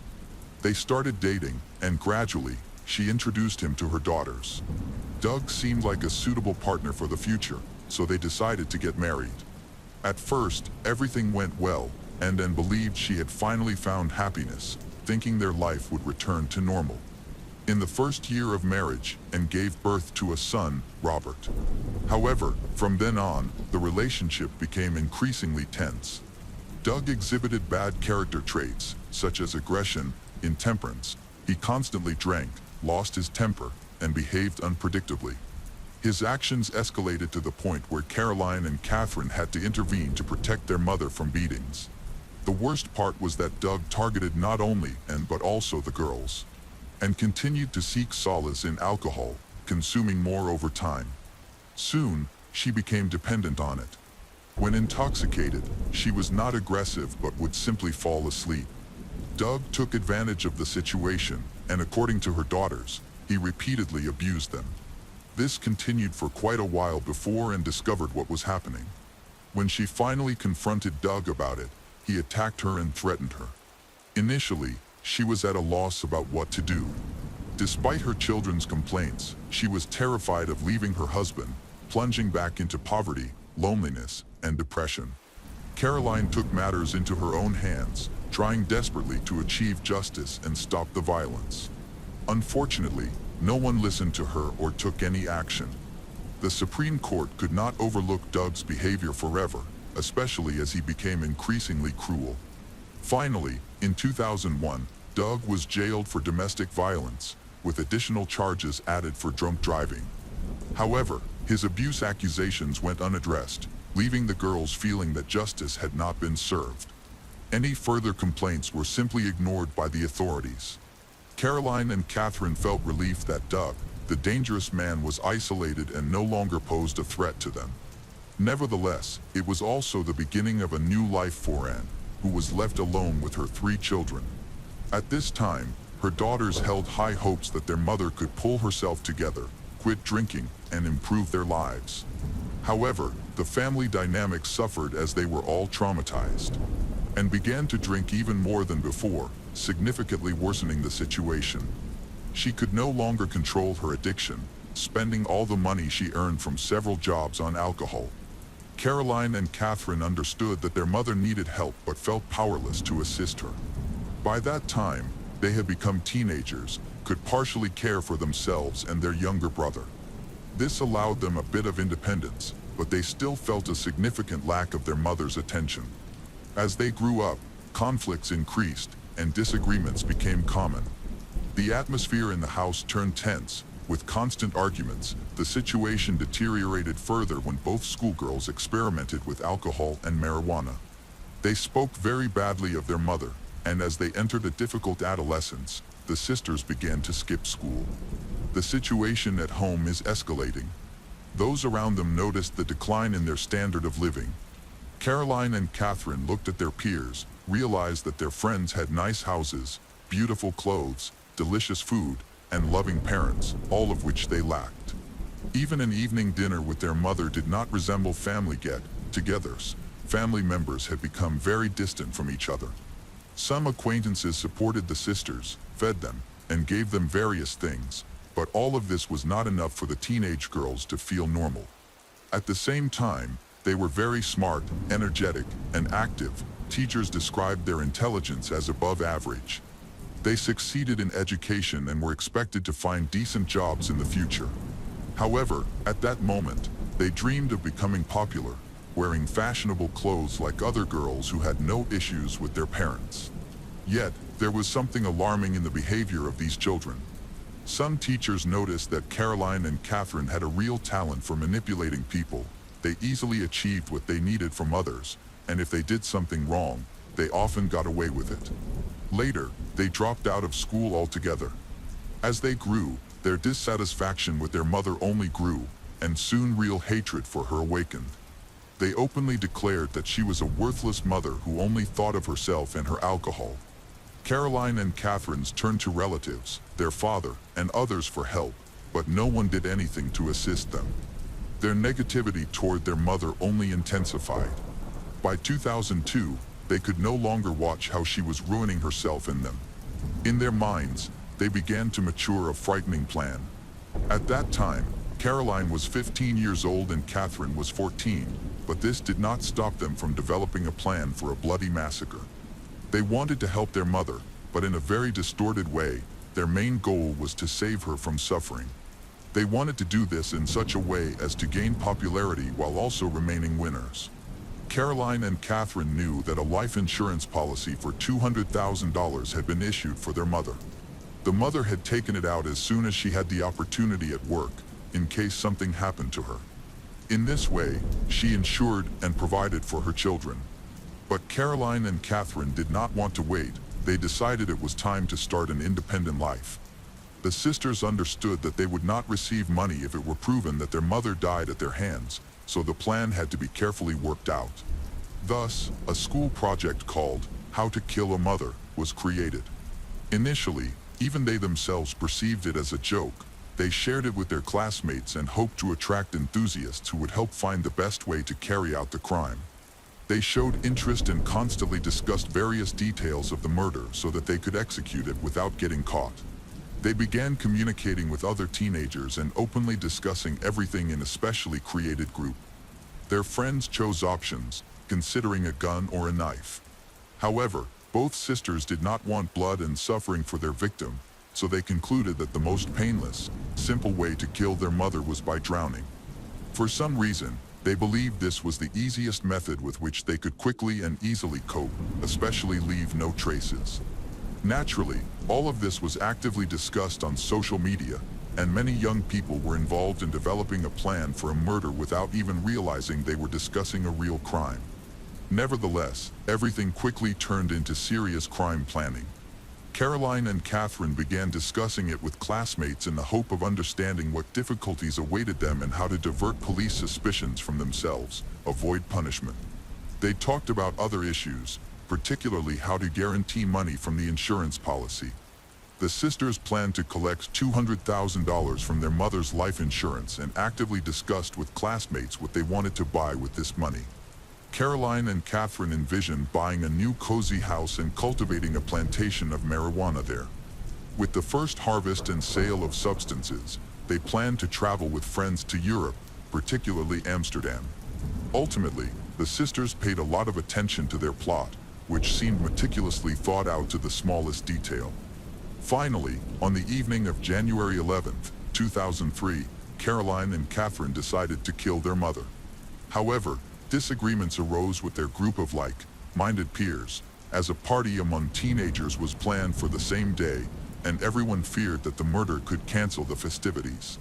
It seemed implausible that the school children still did not take the sisters' idea seriously. One way or another, they were persuaded to postpone the bloody act for a week. It was rescheduled for January 18th. On that Saturday morning, the daughters approached their mother, unusually offering her a bottle of vodka. This made her very happy and blissfully. They began pouring shot after shot while simultaneously adding medicine to each glass, substances that serve as painkillers which, when combined with alcohol, could have very dangerous effects, including potential lethality. However, the sisters' goal was not to poison her. They did not even particularly hide the fact that they were giving her pills. Their mother saw this but willingly took them along with the strong alcohol, believing it would help her. All of this happened literally live on air. Caroline and Catherine constantly wrote to their friends in a messaging app, providing updates on the different stages of the process. When the bottle of vodka ran out, their mother was very drunk and sleepy. One of their friends even wished them luck and gave them a last piece of advice: to wear disposable gloves. Caroline and Catherine took his advice and used protective equipment, which logically made one of their classmates an accomplice in the crime they were about to commit, as he seemed unaware of the seriousness of the situation. As their mother's condition worsened, due to the pills combined with alcohol, the effects intensified. Finally, they suggested she take a relaxing bath and also get a massage. She agreed. They helped their mother to get up.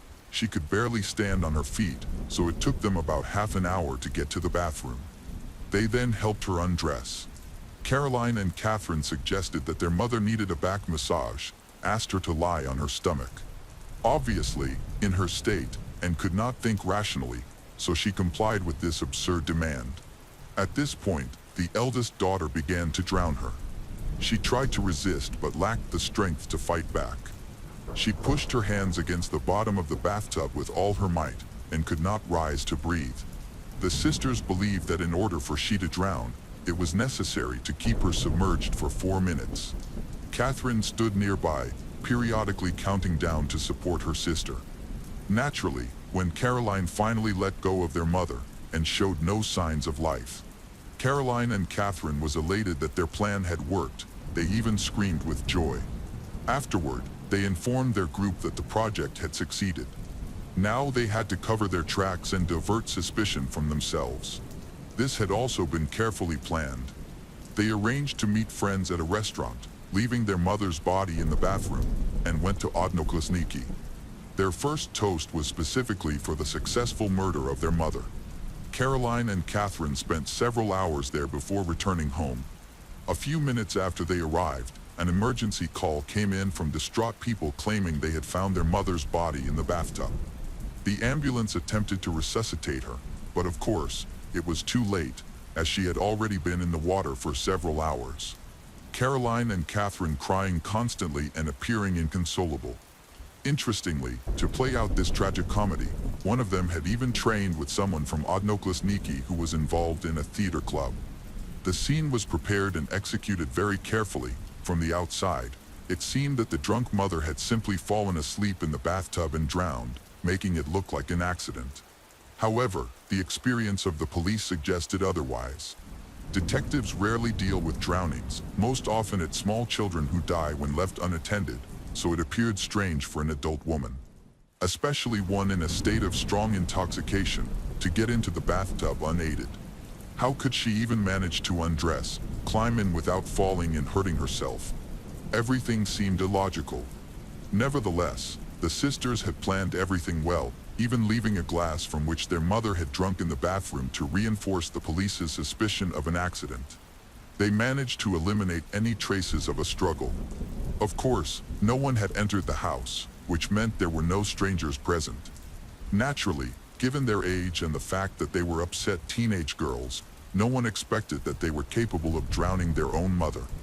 In any case, the police needed to talk to Caroline and Catherine to clarify the details. Both sisters told an emotional story about how they discovered their mother without signs of life after returning from a restaurant. They admitted that when they left home, she had been drinking, but there was nothing unusual about it since she had been an alcoholic for several years, and had never been aggressive. Rather, she tried to drown her sorrows from hard work days and failures in her personal life. According to them, they returned around 2 a.m. and immediately discovered their mother's body. They called emergency services to report the situation. Now, it was necessary to determine where Caroline and Catherine would live until they reached adulthood. Their younger brother, Robert, who was only 3 years old, was with his father at the time. Thanks to his sisters, the boy was doomed to grow up without a mother. Meanwhile, forensic scientists were working at the scene of the alleged accident. They relied on the temperature of the water, which had long since cooled to the level of the ambient air in the room, indicating that and had been dead for several hours before she was discovered. No signs of violence could be found on her body. However, Caroline and Catherine did not manage to commit the perfect crime so as to go unnoticed. The forensic expert noted that traces of desperate attempts remained on the victim's body, as if she had risen from under the water to take a breath while struggling against someone who was holding her. Barely noticeable marks were found on the tips of her fingers. In addition, and tried so hard to save herself that she tore off several nails. Despite this, after a toxicological examination, all the doubts of the police were dispelled. A lethal dose of alcohol was found in her body. Therefore, her death was immediately recognized as an accident resulting from drowning while under the influence of alcohol. The investigation was closed. Their aunt took Caroline and Catherine, becoming their guardian. As the girls planned, they received money from their mother's life insurance, part of which went to summer camp. It seemed that this initially humorous school project had evolved into the perfect crime, one that would evade justice. Caroline and Catherine simply could not remain silent about their success. They clearly did not feel the slightest remorse. They bragged that they were able to not only kill their mother but also get money while avoiding justice. Now they wanted to fulfill their dream of buying a beautiful house and planting it with weeds. However, they did not have time to implement their large-scale plan. 11 months after their mother's death, one of Caroline's friends went to the police to report the killers. From the very beginning, she was aware of what was happening. She's so tormented by the pangs of conscience that she could not sleep normally. The friend revealed the truth about the planning and preparation of the crime that took place online, providing detectives access to her computer, where all these dialogues were recorded. Not only did the police see how this cruel plan was drawn up, but there were also numerous confessions from each of the sisters. However, the investigators believed that something more substantial was needed, so they decided to use this friend to obtain new evidence. Listening and recording devices were installed in the car. Now all that was left was to catch the criminals in a confession. In fact, it was quite simple to do this because Caroline and Catherine literally could not talk about anything else except the murder. Even after almost a year, it was enough to bring up this topic for them to start describing the process and their skills as killers. They continued to willingly talk about this event with obvious pride and without remorse. However, until that moment, few took the statements of theirs seriously. Now their talkativeness allowed the police to probe the details of the insidious plan. In particular, the sisters mentioned the pills that were never found during the initial toxicology examination. The test simply had not been carried out in full. After a lethal dose of alcohol was detected in the blood, everything else was discarded as unimportant. Finally, all the secrets became clear. On January 21, 2004, at 7 a.m., the police arrived at the house where Caroline and Catherine lived. Both girls were arrested and taken to the police station in their pajamas. They were still asleep. The computers of the main suspects were also confiscated. During interrogations, both denied their guilt. They tried their best to demonstrate innocent behavior. They even refused to wear the clothes that the police offered them. Both remained in their pajamas. This was probably intended to enhance their innocence. Of course, no one believed them. Under the pressure of evidence, the older girl, Caroline, quickly cracked. She burst into tears and admitted that she had killed her mother. Curiously, the younger sister Catherine could not be broken. She withstood hours of police interrogation, but still insisted on her innocence. Nevertheless, by this time, detectives had restored the browser history and harvested data from the computers, which allowed them to discover new shocking details of the cold-blooded crime. Investigators reviewed all the correspondence that the witness had provided. It was evident that Caroline and Catherine were unhappy due to their mother's alcohol addiction. From these electronic sources, sufficient data was available to accuse the sisters of premeditated murder in the Supreme Court of Canada. Given their age, juvenile justice was involved in the case. Curiously, both were released on bail and placed under house arrest pending trial. In late 2005, they went to trial and were convicted of first-degree murder. Eventually, in June 2006, the hearings began, and it was notable that they wore the same pajamas in which they had been arrested. Many believed this was a deliberate manipulation of the jury to elicit sympathy for the sisters. However, this did not significantly impact the prosecution, which presented two motives for the murder: the pursuit of insurance money and the desire to escape the vicious cycle of their mother's alcohol addiction. Judging by the correspondence, the sisters even saw this as a means of providing relief for their suffering mother. During the hearings, dozens of other schoolmates appeared, all of whom had participated in the same project, played roles in the planning, and offered advice, which meant they could well have been considered accomplices. Ultimately, none of them were prosecuted, as it was determined that they did not fully grasp the seriousness of Caroline and Catherine's intentions, believed it was merely a game. With the solid foundation of evidence the prosecution had, Caroline and Catherine had no chance of escaping punishment. They were found guilty of first-degree murder. However, for minors under this charge, the maximum sentence was only 10 years in prison, of which they would serve only 6 years behind bars. The remaining 4 years would be under house arrest due to good behavior. The younger sister, Catherine, was released in 2009. By this time, Catherine was 21 years old. Shortly thereafter, Caroline was also released at 23. Under the Canadian Privacy and Protection Act, their names were not initially disclosed in the media. However, it was impossible to keep this information hidden for long, as they spoke too openly about their horrific crime.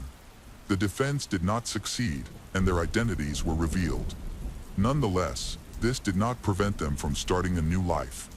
Both sisters entered college and earned their degrees. Catherine graduated from law school, got married, while Caroline pursued a career in technology to become a scientist.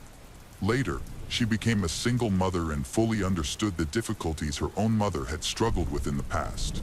17 years after the cold-blooded murders, in 2020, Caroline spoke to the media. By this time, she was 33 years old. She stated that she had radically re-evaluated her actions and now regretted them every day. She viewed her mother as a strong woman who tried to keep her family afloat but became depressed due to ongoing financial problems and difficult relationships with men. Caroline herself was traumatized and, like her children, could not fully comprehend the magnitude of what was happening at that time. She simply decided to rid herself of what she deemed unwanted burdens. The case of Fidel Lopez. This is the content of a chaotic call in the middle of the night. What's wrong with you? Hello, listen, you gotta help me. My girlfriend is in the bathroom, she can't get enough air. I mean, oh my God, she's gonna die. Come on, I can barely understand you. Calm down. Oh my God, I know what happened. There's blood on the floor, I don't know, she's not breathing. I mean, she's gonna die.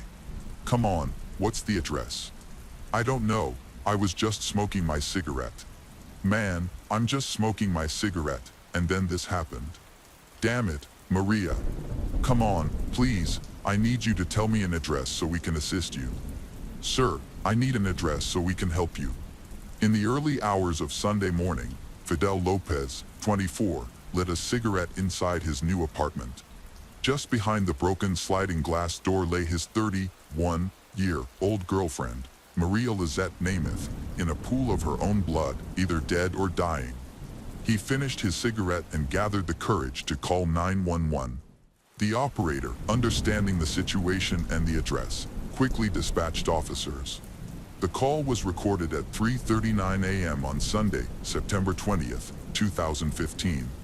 The specialists witnessed a horror show. According to detective investigator Christopher Piper, when the officers entered Lopez's apartment, they found Lopez standing next to Maria's body. He called for help, and the doctors immediately rushed to Maria lying in the pool of blood. The police noted that the dressing room was also splattered with blood. They observed extensive damage to the walls and doors throughout the apartment. Maria showed no signs of life and was pronounced dead at 4:02 a.m. Clear signs of a struggle and a near certainty that violent acts had taken place led to the apartment being declared a crime scene, which was placed under guard. Lopez was also detained pending the arrival of investigators. Piper reported that when he arrived at the crime scene, he briefly spoke with one of the officers and conducted a preliminary search of the nearly empty apartment. A Sunrise police officer informed the detective about Maria and Fidel. They had moved into the apartment less than a week ago. Maria, a native of Peru, was a rental manager for an apartment complex, while Fidel worked as a mechanic at a truck stop. They had begun dating about a year and 2 months prior after meeting at a club. Maria had recently separated from her husband after 8 years of marriage, and Fidel lived with his mother. They decided to live together and moved into an apartment in Terrace, Sunrise. It was clear from the apartment that Maria and Fidel had just moved in, were starting their life together almost from scratch. There was no full set of furniture, boxes were used as tables. On the night of the incident, the apartment was bare, making the dents and holes in the walls immediately noticeable. A broken glass door, blood virtually everywhere. In Detective Piper's report, it states that Maria's naked body was lying on the bathroom floor. In addition to the blood on the floor, there were bloody marks on the walls in the hallway, on the closet and bathroom doors, as well as many other surfaces. Inside the closet were pieces that looked like bloody human flesh. Initially, it was assumed that Maria had tried to terminate a pregnancy, but as forensic experts later discovered, it was the intestines that Fidel had torn out of his girlfriend during rough intimate. Detective Piper introduced Lopez to the police officers, who took him to the Sunrise police station at 7:40 a.m., where he was informed of his Miranda rights and placed in an interrogation room. Fidel then signed a waiver of these rights, claiming that although he didn't understand English, if it were read aloud to him, he would comprehend it. Defense attorneys later would unsuccessfully argue that since Fidel was not a native English speaker, he could not fully understand the Miranda rules. Miranda rights are a legal requirement in the United States, mandating that detainees be informed of their rights. The law enforcement officer who detains them must receive a positive response to the question of whether the detainee understands what has been said. Fidel Lopez, a native of Havana, Cuba, moved to the United States at the age of 16, attended high school, but dropped out in the 10th grade. Fidel recounted to the investigator his relationship with Maria, how it began, and how it developed up to that Saturday. On that day, he left work a couple of hours early and met Maria, who had also left home early. Maria cooked dinner for them, consisting of chicken, beans, and rice. After dinner, they visited Fidel's mother in Miami, then returned to their apartment, where they each had a glass of margarita, splitting a third drink. Later, they went to a liquor store and purchased a bottle of tequila. By about 10 p.m., they were home. According to Fidel, Maria was already tipsy from the margarita. At home, they continued to drink, placing 2 cardboard boxes on the floor since they didn't have a table, put their glasses and snacks on the boxes while listening to music. As the tequila took effect, Maria asked Fidel to fulfill some of her intimate fantasies. Much of what Fidel claimed was cruel and dangerous, but since he was her partner, he tried to comply with her requests. However, his memories from that night were fuzzy. He was drunk. As they engaged in various activities, Maria mentioned that she was feeling sick and asked him to leave the bathroom. Fidel stepped outside and found himself outside, smoking a cigarette. He doesn't remember if he broke down the bathroom door or if it was already broken, but it is most likely that he did it since Maria wasn't strong enough. He only remembers seeing broken glass on the floor and does not recall more details about how he broke it and why. He also remembers that he went to the bathroom and that Maria was somehow breathing intermittently at that time. Fidel thought that perhaps she was hurting herself, but he did not hear the characteristic sounds associated with that. When the detectives asked about the quarrel that occurred that night, Fidel replied that there were no quarrels, they were just drinking and listening to music. The detectives continued to probe and posed leading questions. Lopez was asked if he felt offended when his girlfriend spoke dismissively about his masculine qualities. He replied that he was not upset, just felt a little stupid. The next question from the investigators was whether there had been any damage to the apartment before they moved in. Fidel responded that everything was fine in the apartment. However, since the detectives were focused on the specifics of when and why things happened, they asked what he might have done in those moments when he was angry. During further interrogation, it appeared that Fidel might have felt angry about Maria's ex-husband, whom she had mentioned during their intimate, but he couldn't recall exactly what was said. The detectives continued the interrogation in the form of a normal conversation, maintaining a neutral tone without accusations. When discussing the moment Fidel realized that Maria had died, it was evident that he was overcome with emotion. He then began to explain that he tried to perform artificial respiration on Maria, despite not knowing how to do it properly. She was lying with her eyes open but was not moving, and he lay next to her on the floor, trying to bring her back to life while screaming for help, hoping someone would come. I tried to give her artificial respiration, but I didn't even know how to do it. She wasn't breathing at all. She had her eyes open but wasn't moving. I carried her in my arms and waited for the police. The police were interested to know whether Fidel had ever physically assaulted Maria before or used force against her, but he denied any physical violence during the interrogation. Then he was asked an important question. Does that mean you admit that everything that happened in this apartment was destroyed and broken by you? He confirmed this statement, insisting that he did not hurt Maria and continually asked if she was comfortable.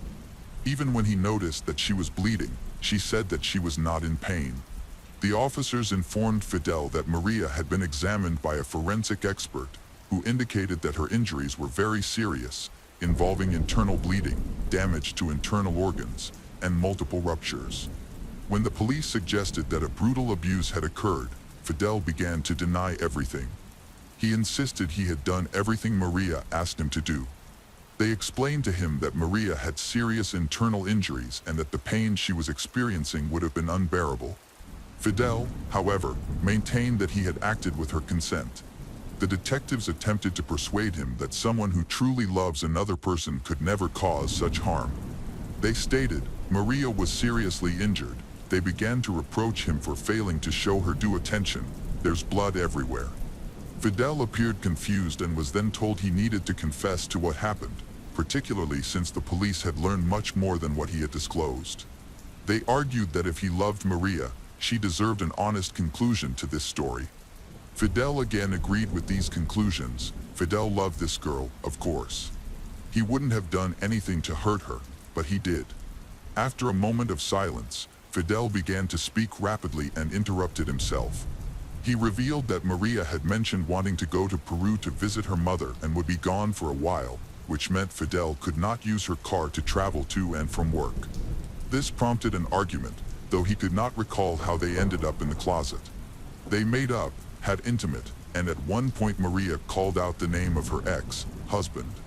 This happened twice. Then Fidel described a series of attacks on Maria using both his body and various objects around the house, shoving them into her crotch.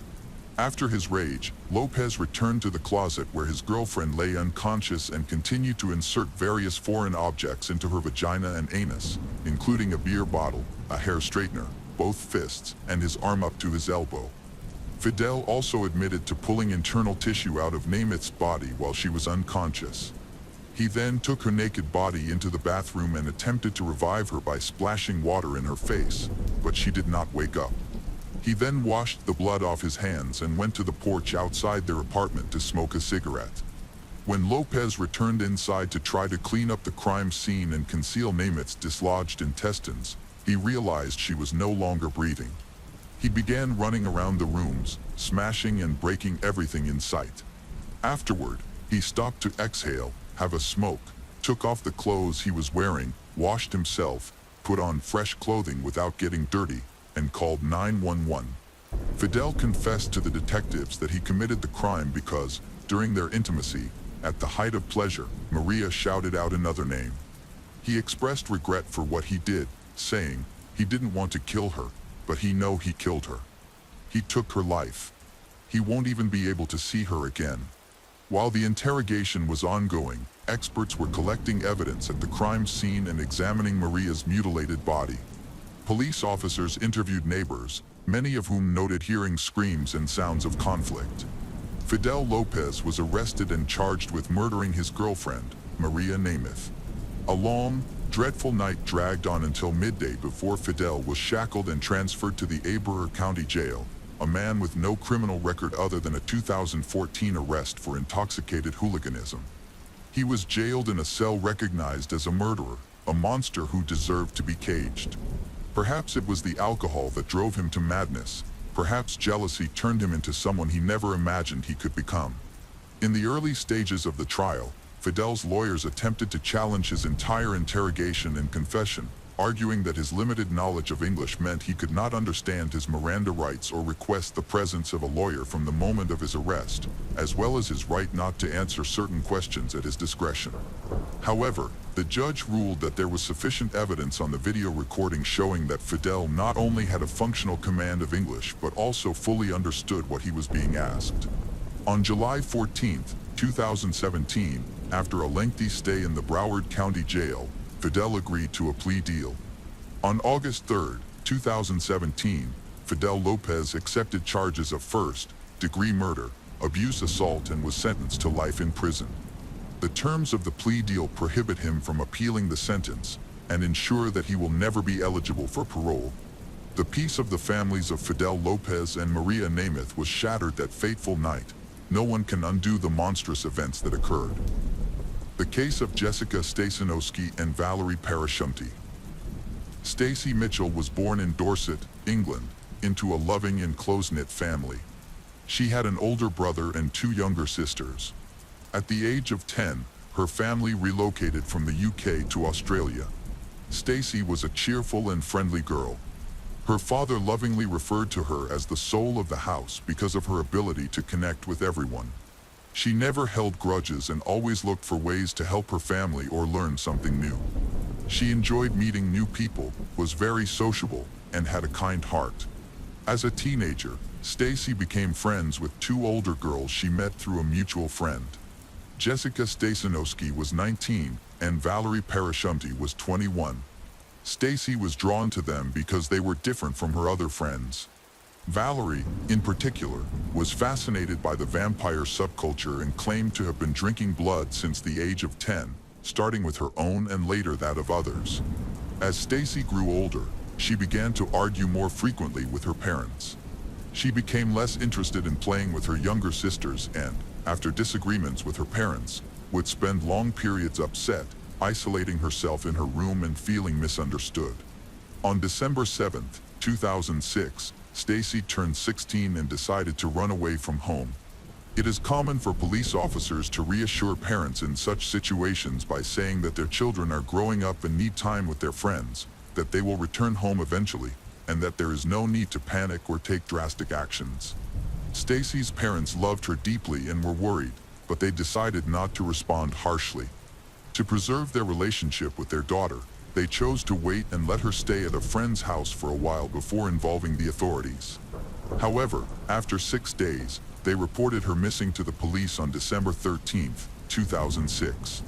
When Stacey ran away, her goal was simply to escape her home environment and let things calm down after a recent family argument.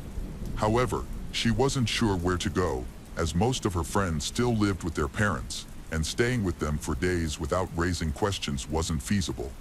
That's when she thought of her new adult friends, Jessica and Valerie.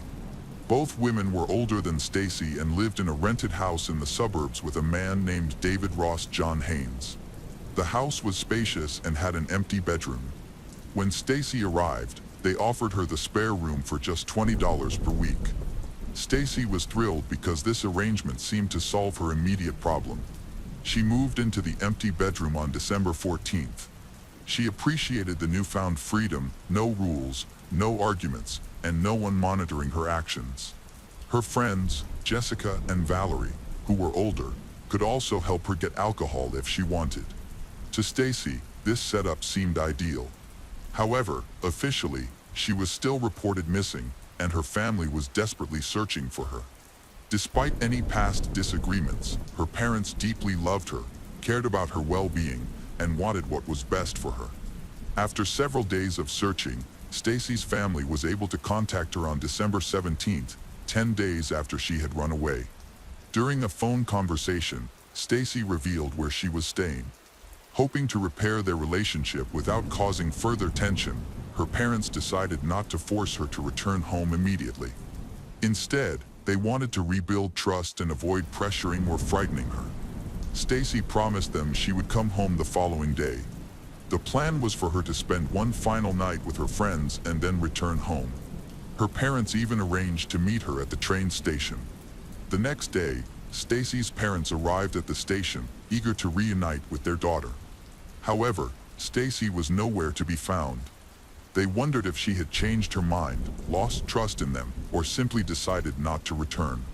They waited for a while, hoping she might just be running late, but eventually, they had to return home without her, overwhelmed with worry and confusion about what could have happened.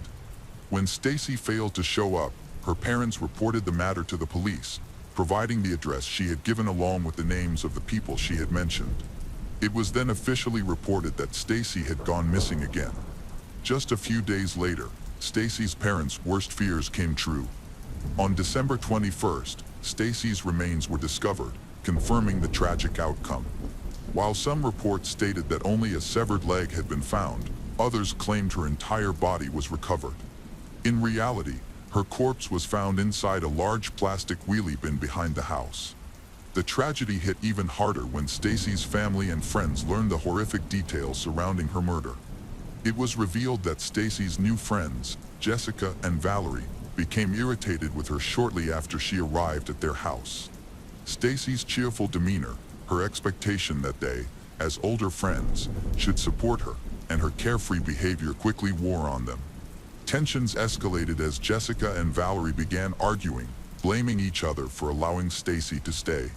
They were frustrated by Stacy's habits, such as walking around in her underwear, freely entering rooms, and constantly engaging them in conversation. Their irritation deepened when another roommate, David, told Jessica and Valerie that Stacy had been making unkind remarks about his friends and criticizing their behavior. This led Valerie to conclude that Stacy was interfering with their freedom to live as they pleased. Rather than simply asking her to leave, Valerie decided that the only solution was to permanently get rid of Stacy. Jessica and Valerie began discussing their plans to kill Stacy and revealed their intentions to David. Although hesitant, David did not openly oppose their idea. He later recounted that on December 17th, he saw Jessica grinding glass in a stone bowl in the laundry room. When he asked what she was doing, Jessica openly admitted that she planned to mix the glass into Stacy's food. David pointed out that Stacy's death would be extremely painful and drawn out, as the glass could severely damage her esophagus and intestines, causing her immense suffering and loud screams that might alarm the neighbors. To carry out their plan, Stacy would need to be restrained while the glass was fed to her. They asked David to assist, but he refused. Instead, they offered him the option of simply observing. Meanwhile, Stacy had already informed her parents during a phone call that she planned to meet them on December 18th to return home. She even told David, Jessica, and Valerie about her plans, but they appeared intent on proceeding with their scheme regardless. David said he felt relieved that Stacy would soon be leaving but did nothing to dissuade Jessica and Valerie. On December 18th, Stacy missed her scheduled meeting with her parents. That evening, Stacy, Valerie, Jessica, and David went to a nearby bridge, where they entertained themselves by throwing bottles at passing cars on the highway and running away whenever they disrupted traffic. Late that night, the four returned to the house and sat at the kitchen table, drinking whiskey. Stacy complained about having a headache, so Jessica gave her a pill, claiming it was a painkiller. However, the pill was actually a sleeping aid for insomniacs. Earlier that morning, Valerie had warned David to lock himself in his bedroom and play loud music when the time came to carry out the murder, as he refused to participate. After Stacy took the pill, David noticed Valerie holding a concrete block between her legs. She then turned on music and began dancing. David retreated to his bedroom, leaving Stacy, Valerie, and Jessica in the kitchen drinking whiskey, and he played loud music to drown out the noise. Stacy tried to get up and dance with Valerie and Jessica, but Valerie told her to sit down. Soon after, David heard Jessica yell, "Right now, right now." This was followed by a loud, dull thud and Stacy's screams. Valerie had struck Stacy on the head with the concrete block. Terrified, David stayed in his room, while Jessica briefly came to check on him and found him panicking. David stated that he experienced a severe panic attack. Valerie struck Stacy multiple times with the concrete block before calling for Jessica. Jessica moved back and forth between David's room and Valerie, watching her actions from the doorway. To cover up Stacy's screams, Jessica adjusted the music in David's room, lowering the volume at times to talk to him and increasing it at other times to drown out the horrifying sounds of what was happening. Stacy screamed for help, but David remained indifferent to her pleas. At one point, Stacy crawled to the door of his bedroom, desperately clinging to it. In response, David forcefully slammed the door shut. He then told Jessica that he couldn't bear to witness what was happening and wanted to leave. To help him avoid the scene, Jessica blindfolded him with a black t-shirt and guided him past Stacy and out of the house. She instructed David to keep walking until everything was over and promised to call him later. Despite knowing that a murder was taking place inside, David chose to flee rather than intervene. Meanwhile, Valerie continued attacking Stacy with a concrete block until it broke, but she didn't stop. Eventually, Jessica joined in. She removed her belt, which had a chain attached, and used it to strangle Stacy. Though Stacy struggled fiercely, pulling at the chain and gasping for air, Jessica tightened her grip until Stacy lost consciousness. After succeeding in their plan, Valerie and Jessica celebrated, squealing with delight, hugging each other, and returning to the table to finish the leftover whiskey as part of their gruesome victory. 20 minutes later, Jessica checked Stacy's pulse and found that she was still alive. The kitchen was covered in blood, spattered on the floor and walls, so Valerie grabbed sponges and a mop to start cleaning. 30 minutes later, Jessica checked Stacy's pulse again and discovered she had died. At around 1:30 a.m., David called to ask if everything was done. Jessica confirmed Stacy was dead but explained they needed more time to clean the house and told him to keep walking for a few more hours. David spent the next 2 hours wandering around the neighborhood. While waiting for David to return, Jessica and Valerie continued cleaning the scene. Shockingly, they had filmed the murder, capturing moments of drinking, cleaning, and even mocking Stacy. They laughed, mimicked her accent, and Jessica could be seen laughing and dancing while Stacy's lifeless body lay on the floor. At 3:20 a.m., Jessica called David to let him know the house was still slightly messy but that he could return. Blindfolded once again, David was led into the room. By then, Valerie and Jessica had removed Stacy's body, hidden it in a dumpster behind the house, and started planning how to dispose of it permanently. The next morning, David and the others went to a local hardware store to buy a chainsaw and several shovels. 3 days later, on December 21st, the police showed up at their house shortly after midnight. Jessica managed to escape by running out the door, while Valerie stayed inside and gave the authorities a false name. Valerie and David claimed that Stacy had left and no one knew her whereabouts. 3 hours later, after the police identified Valerie's real name, they returned to the house. This time, only David was present. He confessed that Stacy had been killed by Valerie and Jessica and revealed the location of her body, stuffed inside a plastic container on wheels behind the house. Following their arrests, Valerie was placed in a cell with another inmate, Rochelle Van Roos. Rochelle engaged Valerie in conversation on various topics and later reported that Valerie described the murder without displaying any remorse. Instead, Valerie seemed proud of her actions, claiming that she and Jessica enjoyed themselves immensely while killing Stacy. According to Valerie, they drank and celebrated afterward, thrilled to be rid of Stacy, whom they found annoying and difficult to deal with. Later, Valerie admitted to Rochelle that Stacy had irritated them, blaming her entirely for what had happened. Valerie even disclosed that she and Jessica struck Stacy approximately 180 times during the attack. Valerie added that she regretted how quickly it all ended, wishing she'd had more time to prolong the cruel acts they inflicted on Stacy. In 2007, Jessica wrote about the murder and revealed that when Stacy was killed, she experienced an overwhelming thirst for blood, unlike anything she had felt before. She described how something within her shifted at that moment. When Stacy's blood splashed onto her, it was as if her vision became clouded, and she couldn't stop herself. Based on letters and stories from prison, it became evident that neither Jessica nor Valerie felt any remorse or shame for their actions or the impact on Stacy's family. The pain and shock of Stacy's loved ones meant nothing to them. Throughout the trial, Jessica and Valerie even laughed and mocked the situation, expressing their disdain for the whole thing. Valerie's defense attorney described her as suffering from a severe personality disorder and having endured a traumatic upbringing, including an abusive father who had served prison time for assaulting her mother. By the age of 10, Valerie had developed an obsession with the vampire subculture and a morbid fascination with drinking human blood. In March 2008, Valerie, Jessica, and David all pleaded guilty to their crime. David was sentenced to 2 years in prison, while Jessica and Valerie received life sentences in maximum security prisons, with a minimum of 24 years before becoming eligible for parole. Valerie appealed her sentence, but her appeal was unanimously rejected. The judge expressed shock at their behavior during the trial, saying that they had had over a year in custody to reflect on the horrors of their crime, yet they showed no remorse and failed to appreciate the sanctity of human life. The judge also remarked that they seemed to enjoy violence. After the trial, Valerie, Jessica, and David were sent to separate prisons.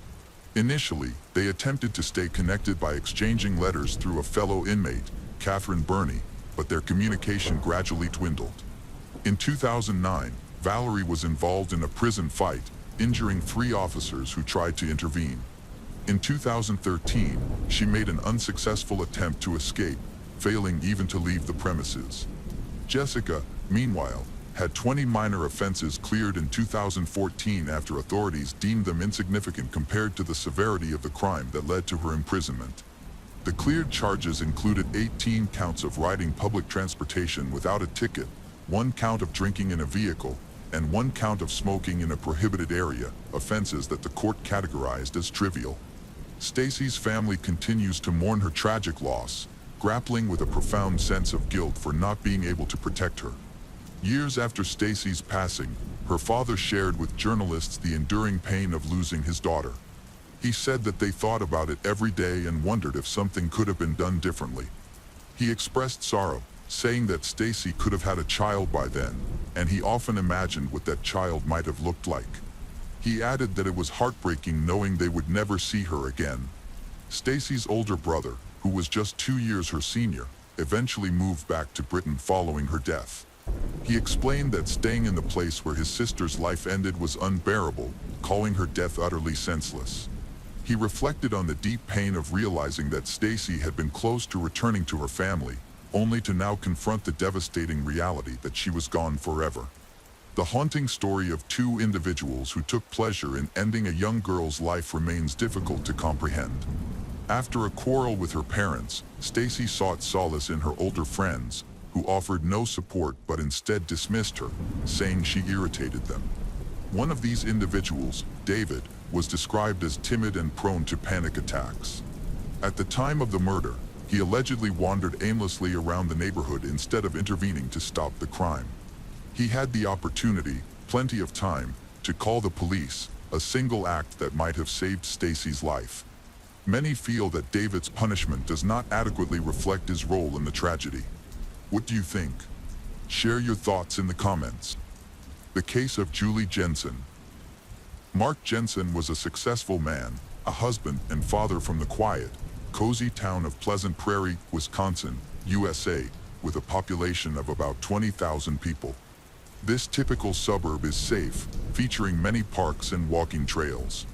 Mark worked as a broker, achieved success in this field. His career allowed him to provide a comfortable life for himself and his family. Additionally, he had quite flexible working conditions. Mark could take a vacation at any time, enjoying good privileges all thanks to his successful work. Mark was married to Julie, whom he met in 1981. They began dating in the spring of 1981 and then got married. Julie worked as a salesperson in a store. Their first child, named David, was born in 1990, and their second, Douglas, was born in 1995. After Douglas's birth, Julie decided to leave her job and become a housewife. Her husband's income was more than enough to provide for the entire family, allowing her to become an ideal mother for her boys. From the outside, their married life looked perfect. However, since 1991, they struggled with a serious problem that haunted Julie for the next 7 years. It began with an incident that felt like a bad joke. The first time she received someone else's candid photo stuck in her front door, no one paid any attention to it.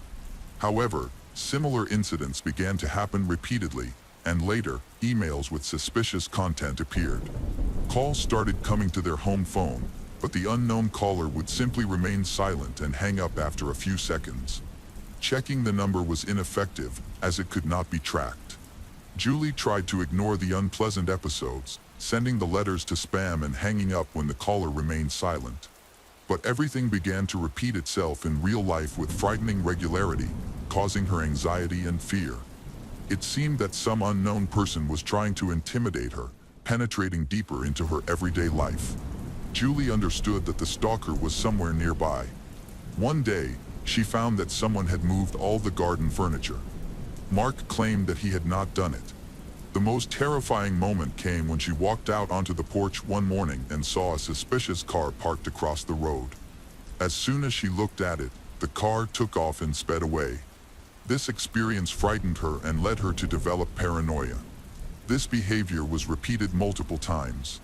Julie contacted the police, but in the small provincial area where they lived, there were not enough officers to fully address her problem. According to regulations in such situations, the case should have been transferred to a larger department specializing in harassment, but for some unknown reason, this did not happen. Probably, the authorities simply did not take her problem seriously. Frustrated, Mark decided to take the case into his own hands. Julie began to keep a journal in which she documented each incident in detail. This went on for several years. Finally, she approached the police with her journal and shared a story that had been kept quiet until then because it involved a very shameful episode. According to Julie, in 1991, she had a brief affair with an old colleague, name is Perry Tarika. They had a lot in common. He was going through a divorce at the time, and Julie was experiencing difficulties in her marriage, feeling distanced from Mark, whom she regarded more as a father figure. This distance led her to seek an outlet in a new relationship. The affair began as a friendship that developed into light flirting. One evening in 1991, Julie invited Perry over for dinner while Mark was on a business trip. After dinner, she offered him to stay the night. However, instead of the relief she expected, she felt an overwhelming sense of guilt, so much so that it suffocated her. Around this time, the harassment began. Julie also started visiting a psychologist, as she felt she was developing depression. She remembered that her mother had suffered from this illness and ultimately sank into alcoholism, so she wanted to avoid repeating that fate. The doctor diagnosed her with postpartum depression and prescribed antidepressants. After her visit to the doctor, she attempted to lift the burden of guilt by confessing her infidelity to Mark. Unfortunately, this did not help and only worsened the situation, leading Julie to file for divorce. Despite this, both spouses still hoped to maintain their relationship for the sake of their children. They even consulted a counselor, and Julie eventually withdrew her divorce application. Another problem remained: the stalking continued. Julie was convinced that this was the same Perry seeking revenge for their breakup. The detectives listened attentively to Julie's story. They accepted her application and promised to start an investigation. Contrary to Mark and Julie's expectations, however, the case never progressed. They decided to take matters into their own hands and hired a private detective, who quickly provided some interesting information. First of all, the detective discovered that Perry had moved to North Carolina during this period, almost 10 hours away from Wisconsin. Given how often the stalker appeared in Wisconsin, it seemed impossible for Perry to influence Julie while leading a normal life and working constantly. When he learned of the stalking, he even wrote her a letter expressing concern for her safety. Unfortunately, Julie didn't believe it. She still was convinced that the stalker was Perry. When she received the letter, she did not reply but instead took it to the police. Despite the detective's skepticism about Perry being the stalker, Julie and Mark continued to suspect him, especially after Perry learned about the stalking. The number of adult photos increased, and Mark became a victim of harassment multiple times. He also began to receive adult photos, which appeared everywhere he went, at his office, in his car, and even in a park. This had a very irritating effect on him, particularly because of the content of the images. Various photos depicted a man and a woman having intimate, but their faces were obscured. Mark endured this for a long time but eventually began to suspect the images might be of his wife. When he confronted Julie about this, they had a serious discussion. Despite her depressed state and overwhelming guilt, Julie insisted that the images were not hers. However, she began to believe that these photos might have been taken by Perry during a night they spent together. As a result, they turned to a private detective once again, determined to catch and punish the obsessive stalker. At that point, Mark figured out that these images most frequently appeared on Friday afternoons. He suggested setting up an ambush where the private detective could hide and watch for the stalker.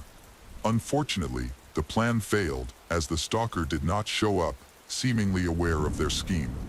The detective then decided to check Mark and Julie's phones. A tracking device was installed with the expectation that the couple would receive a silent call, allowing them to trace its origin. Amazingly, the calls stopped as soon as they set this up, leaving them perplexed. Concerned, they checked their home for wiretaps, but the detective found nothing. Julie financed this operation for several months and spent a great deal of money, but none of the tricks to catch the attacker were successful. The stalker disappeared, and they eventually relinquished the services of the private detective. Amid this turmoil, Julie's depressive state only worsened. She felt that because of her affair, her marriage could fall apart again. This cycle of anxiety and depression continued until December 1998. Julie was still struggling with her mental health when her prescription medication ran out, and she stopped taking the prescribed drugs. Around this time, she noticed a decline in her physical health. She felt weak, could barely walk and talk. She had difficulty thinking. The doctor prescribed her old antidepressants again and discussed her life problems. Even then, she still cried sporadically and felt guilty about her infidelity. Her depressive state lingered. But at least there was some relief in that the harassment had stopped. Everything they had done seemed to work. When the home phone was wiretapped, the calls ceased, and since the fall of 1998, she had not received any adult photographs. However, during this same period, Julie noticed some unpleasant changes. Beginning in August of that year, Mark started to treat her much colder. They had always spent a lot of time together, walking with their children, but now he increasingly made unpleasant comments towards her. It seemed that Mark was simply dissatisfied with everything, and he was not shy about expressing his discontent. Even in front of strangers, he exhibited behavior that overwhelmed his spouse. It was a bit strange. After 7 years of incessant persecution, Julie could finally engage fully in restoring the relationship. However, she felt more unhappy than ever. She told the therapist about her feelings during her appointment. At this time she felt physically unwell, thinking she might be catching a cold from the children. 2 days later, on December 3rd, 1998, Mark took the children to school and returned home, where he found 40-year-old Julie in bed. She was lying under the blanket on her stomach, appearing as if she were sleeping. Her husband assumed she was not feeling well again due to depression and left her alone for a while. However, he experienced anxiety, so he later decided to check on her and noticed that she was not breathing. Mark confirmed his suspicions and immediately contacted the 911 emergency service. When the police arrived at Jensen House, Mark was visibly upset. He cried as he led everyone into the bedroom, where Julie lay under the blanket, unconscious. He believed she was dead, and after some time, it was impossible to resuscitate her. No wounds were found on her body. There were no signs of a struggle. There were no weapons or drugs nearby that could have been used to poison herself. It appeared her death was due to natural causes. Mark told the police that his wife had been unwell for several days prior. During this period, she had taken sleeping pills to fall asleep, rarely getting out of bed or even speaking. One arm was unnaturally bent beneath her body, suggesting that she could not have fallen asleep in such a position, leading to questions about why her husband left her in that state. In addition, Mark mentioned that she had recently resumed taking antidepressants prescribed by her doctor. He noted that several bottles were on the table, but they remained full. According to Mark, several of these drugs were new to Julie. He believed her illness and death were a result of a conflict between medications. He claimed that, in recent months, Julie had been struggling with a particularly severe stage of depression and, ultimately, could not cope, leading to suicide. However, there was no suicide note or anything similar in the bedroom, which seemed strange. Julie would not have ignored her sons and loved ones without leaving a farewell message. Mark willingly cooperated with the police, granting permission to search the house and the surrounding area. It was clear that Mark was very upset and simply wanted to understand what had happened. Soon, Mark's father arrived at the house, and the two men spoke alone. When they went outside, they were met by a crowd of locals who had gathered due to the commotion. Mark boldly declared that Julie died due to the incompatibility of the medications she had been actively taking lately. It seemed he was trying to calm the crowd, but the statement was too bold, as the investigation had just begun and any assumption needed to be proven or disproved, especially since no autopsy had been performed yet. Such confidence could arouse suspicion from the police. Immediately following these events, the relationship between Mark and Julie's family deteriorated. The reason was that Julie wanted to be buried with her relatives, but her husband insisted that her body, once examined, be cremated. Then they approached Mark with a request to arrange a memorial evening so that everyone who wished could say goodbye to Julie and share a portion of her ashes, but he simply refused to engage. There was much speculation about what happened to the ashes. Mark avoided the topic but later admitted that his son David scattered the ashes over the lake. This caused discontent among Julie's relatives and appeared questionable. When the toxicology report arrived, everything became even more confusing. In fact, Julie had not overdosed on any dangerous drugs. During the autopsy, the medical examiner found only one strange thing. Julie's facial bones looked somewhat deformed, as if they were not broken but on the verge of cracking. The medical examiner had never encountered anything like this before and could not confirm what it could be, but it all seemed suspicious. More valuable information emerged from their computer. It was discovered that Mark was the primary user.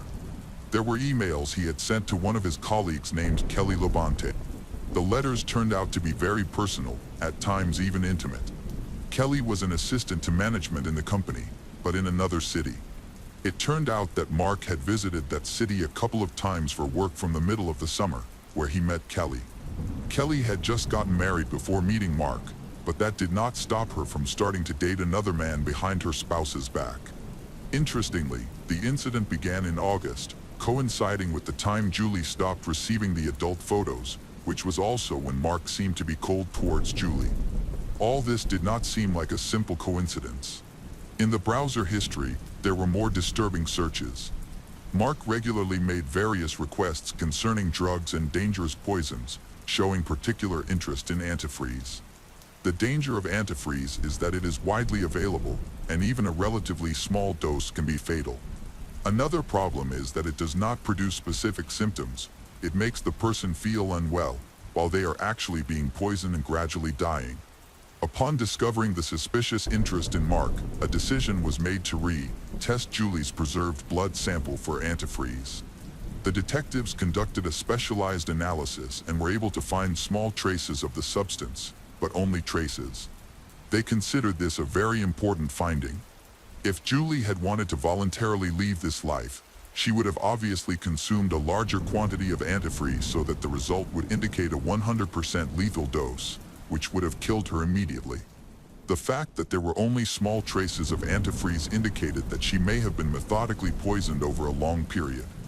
Additionally, the substance was not found in the bedroom or anywhere else in the house, suggesting that the victim could not have ingested it by accident. A computer scan revealed that on the morning of her death, Mark had made alarming searches regarding antifreeze. After he read the information, he immediately cleared the search history, apparently trying to cover his tracks. However, he likely was not aware that this could be recovered. All suspicions fell on Mark, especially since his wife was bedridden due to severe depression and their children were too young to use the computer on their own. There was only one person left who could have made those troubling requests. When communicating with the police, Mark stated that on December 3rd, the day Julie died, he had a strong desire to call an ambulance due to his wife's condition, but Julie insisted that he not do so. He interpreted this as a direct order, believing her desire to part with life was voluntary. Mark underestimated the situation, choosing to listen to his wife. Results from several examinations established that the cause of death for Julie was not straightforward. Upon detailed investigation, it was revealed that her nose had become so deformed it was almost broken, likely indicating that Mark had used a pillow to suffocate her by pressing it against her face until she could no longer breathe.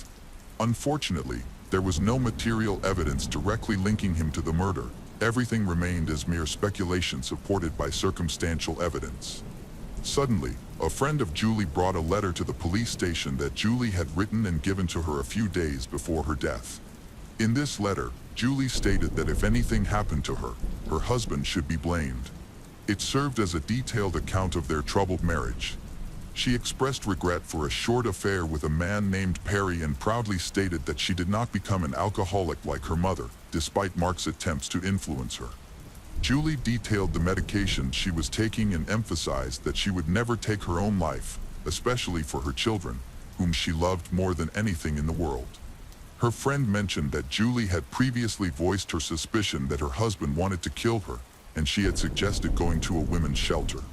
Although Julie considered this option seriously to protect herself and her children, she ultimately decided against it, fearing that Mark would find her, try to take the boys away. During this period, Julie communicated multiple times, even with acquaintances. She willingly shared her story, seemingly spreading information deliberately so that, if something happened to her, the police would have clear indications of the culprit, her husband. When speaking with Mark, the detectives did not reveal that they had information regarding his affair. So he lied, claiming that Kelly was merely a colleague. However, under pressure, he quickly admitted that he had met with her several times. Curiously, just a few days after Julie's death, Kelly left her husband and moved in with Mark. He fully financed her, supported her. Against this backdrop, Mark's lie seemed strange. The detectives continued to question the main suspect, but he denied almost everything. Finally, after hours of interrogation, Mark confessed, not to murder but to something else. According to him, although he was not the initial pursuer of Julie, and this suspicious man quickly backed off. Mark had kept numerous adult photos he had collected during that period. When he disapproved of his wife's actions, he staged a persecution to make her feel guilty and ashamed. He claimed he never intended to bring her to a tragic end. After 4 hours of interrogation, the police had no grounds for arrest, so they simply let Mark go. Several months passed. The newly minted couple, Kelly and Mark, continued living together. Mark launched a successful construction business. In March 2002, he proposed to Kelly, who accepted. They even placed an engagement announcement in the newspaper. More than a year had passed since Julie's death, and the investigation remained ongoing. However, the authorities were never able to find any direct evidence against the main suspect, Mark Jensen, who was arrested only in March 2002 on suspicion of first-degree murder. He had enough money to hire a good lawyer and post bail of $500,000. After that, he was released and returned to his normal life while the police continued to look for new evidence to send him to jail. Contrary to the expectations of Julie's family, this led to the charges being dropped. The children were small when their mother died, and by this time, they had even begun to call Mark's new wife his mom. The boys were in school, and Kelly became pregnant. After this, it seemed that Julie was simply forgotten. Her case became another unsolved mystery. Unexpectedly, 8 years after Julie's death, a new witness emerged, Ed Klug, who had worked with Mark about a month before Julie's death. They attended a business conference, got to talking, and later went to a bar for drinks. There, Mark drank too much and, overwhelmed with emotions, admitted that his marriage was not as good as he wanted it to be. He even said that he hated Julie and wanted her dead. Mark confided that you could poison your spouse with Benadryl, pool chemicals, or ethylene glycol. Based on this testimony, the police had the opportunity to arrest Mark again. This time, bail was set at $2 million. Although Mark's accounts contained more than $1 million, he did not have enough money to post bail and remained behind bars until January 2008 when the trial began. According to toxicological examinations, it was determined that Julie had undergone 3 stages of antifreeze poisoning. Mark had searched for information online many times, including on the very day his wife died. According to the prosecutor's office, he was never able to forgive Julie for her betrayal despite her repentance. He tormented her for a long time and enjoyed her suffering. He decided to finally get rid of her when his affair with Kelly began.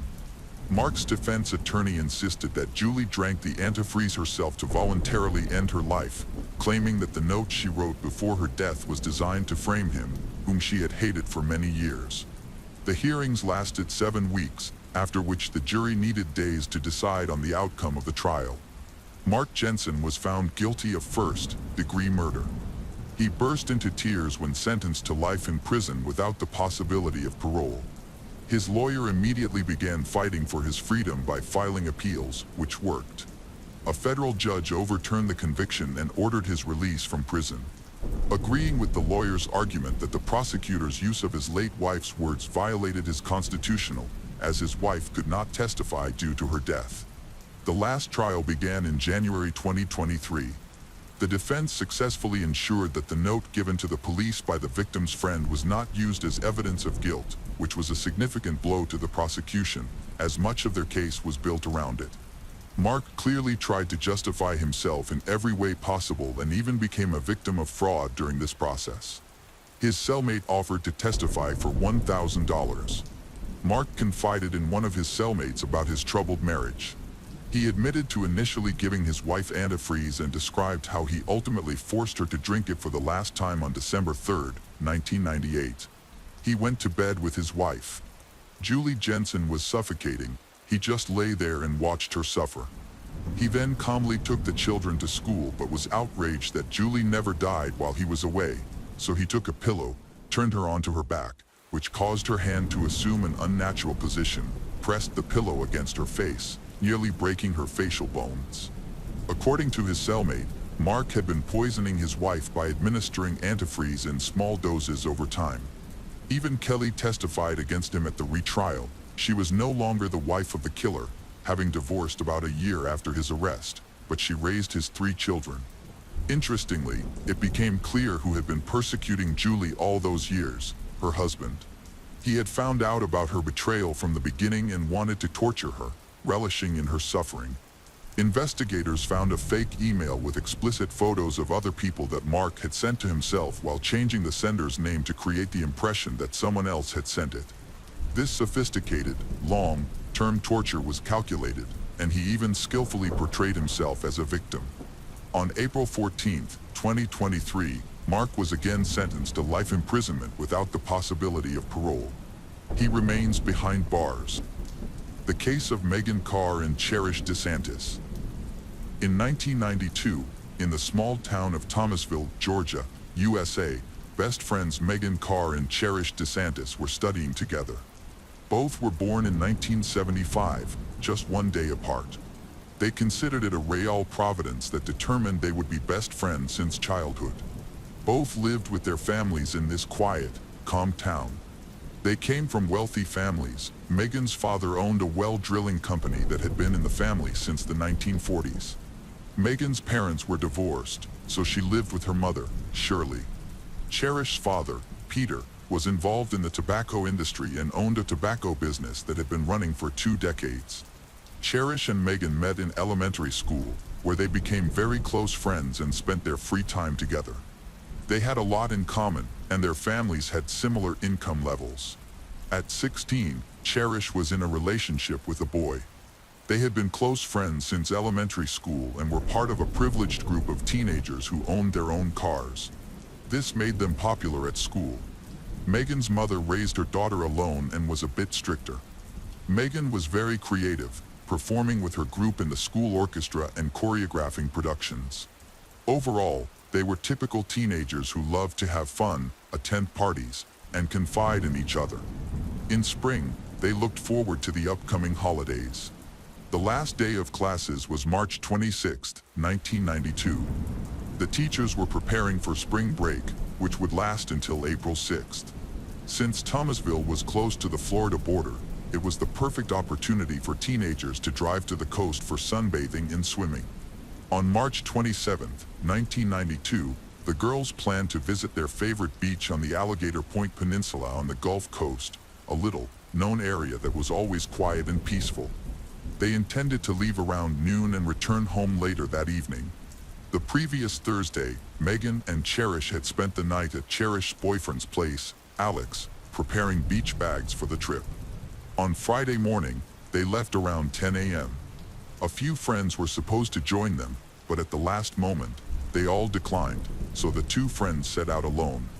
Along the way, they made 3 stops, first at a store to buy food, then at a Florida souvenir shop, and finally, they had a snack at a diner.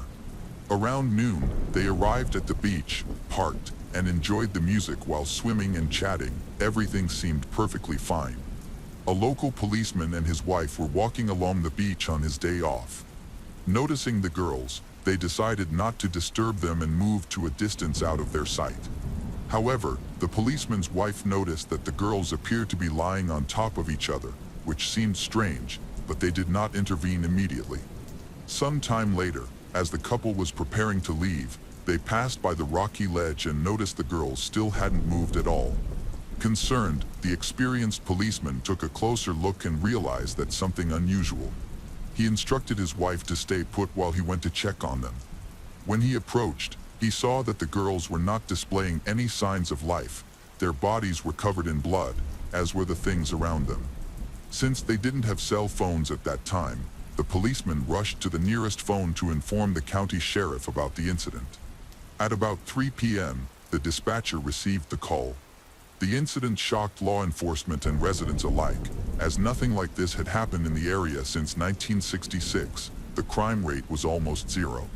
When the police arrived at the secluded beach, they confirmed the presence of the bodies of the 2 girls. All their belongings, including wallets with cash and identification cards, were intact, ruling out robbery. The music was still playing in the car, and the keys were lying next to the bodies. It was a chilling scene. The girls' swimsuits had not been removed or torn, making abuse assault unlikely. Megan had a towel soaked in blood on her head, and both girls had 2 gunshot wounds to the head, indicating that the attack was unexpected, as there were no signs of struggle on the beach. Authorities began searching for anyone who might have witnessed the attack or heard gunshots. However, an inspection of the surrounding area didn't yield any new leads until their communication with local detectives revealed a young man who frequented the beach. He mentioned that around 12:30 that same day, he heard a noise resembling fireworks.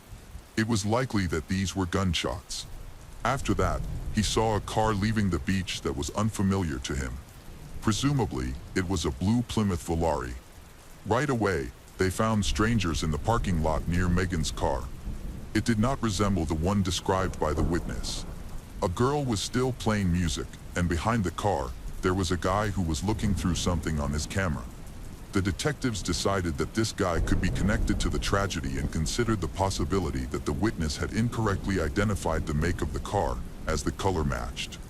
They approached him, and he introduced himself as a local photographer, stating that he had spent the whole day on the beach taking pictures of wildlife. He claimed that he must have known something about the teenagers since he had been nearby, but surprisingly, he said he didn't see or hear anything suspicious. This seemed odd, so one of the police officers decided to check him using one of their usual tactics. This random motorist was the only suspect at that moment. The detective ironically suggested that the guy could have been filming not only birds but also girls who had come to relax on the beach. In response, the guy took an aggressive defensive position, which looked even more suspicious. This gave the detectives grounds to search the guy's car. When they searched the glove compartment of his car, they found a gun. By evening, the young man tried to negotiate with the police to let him go, insisting that he had done nothing wrong and did not understand what they wanted from him. However, the suspect was detained and taken to the police station. Meanwhile, Megan and Cherish's parents had not yet learned of what had happened. They were very worried about their daughters. Around 6 p.m., Megan's mother could not stand it any longer and decided to go to Cherish's house to check on her daughter, but the girls were not there. Both families were worried, as their daughters had not returned and were not aware that authorities were preparing to inform them about the tragic incident at the beach. Naturally, this was devastating for both the Carr family and the DeSantis family.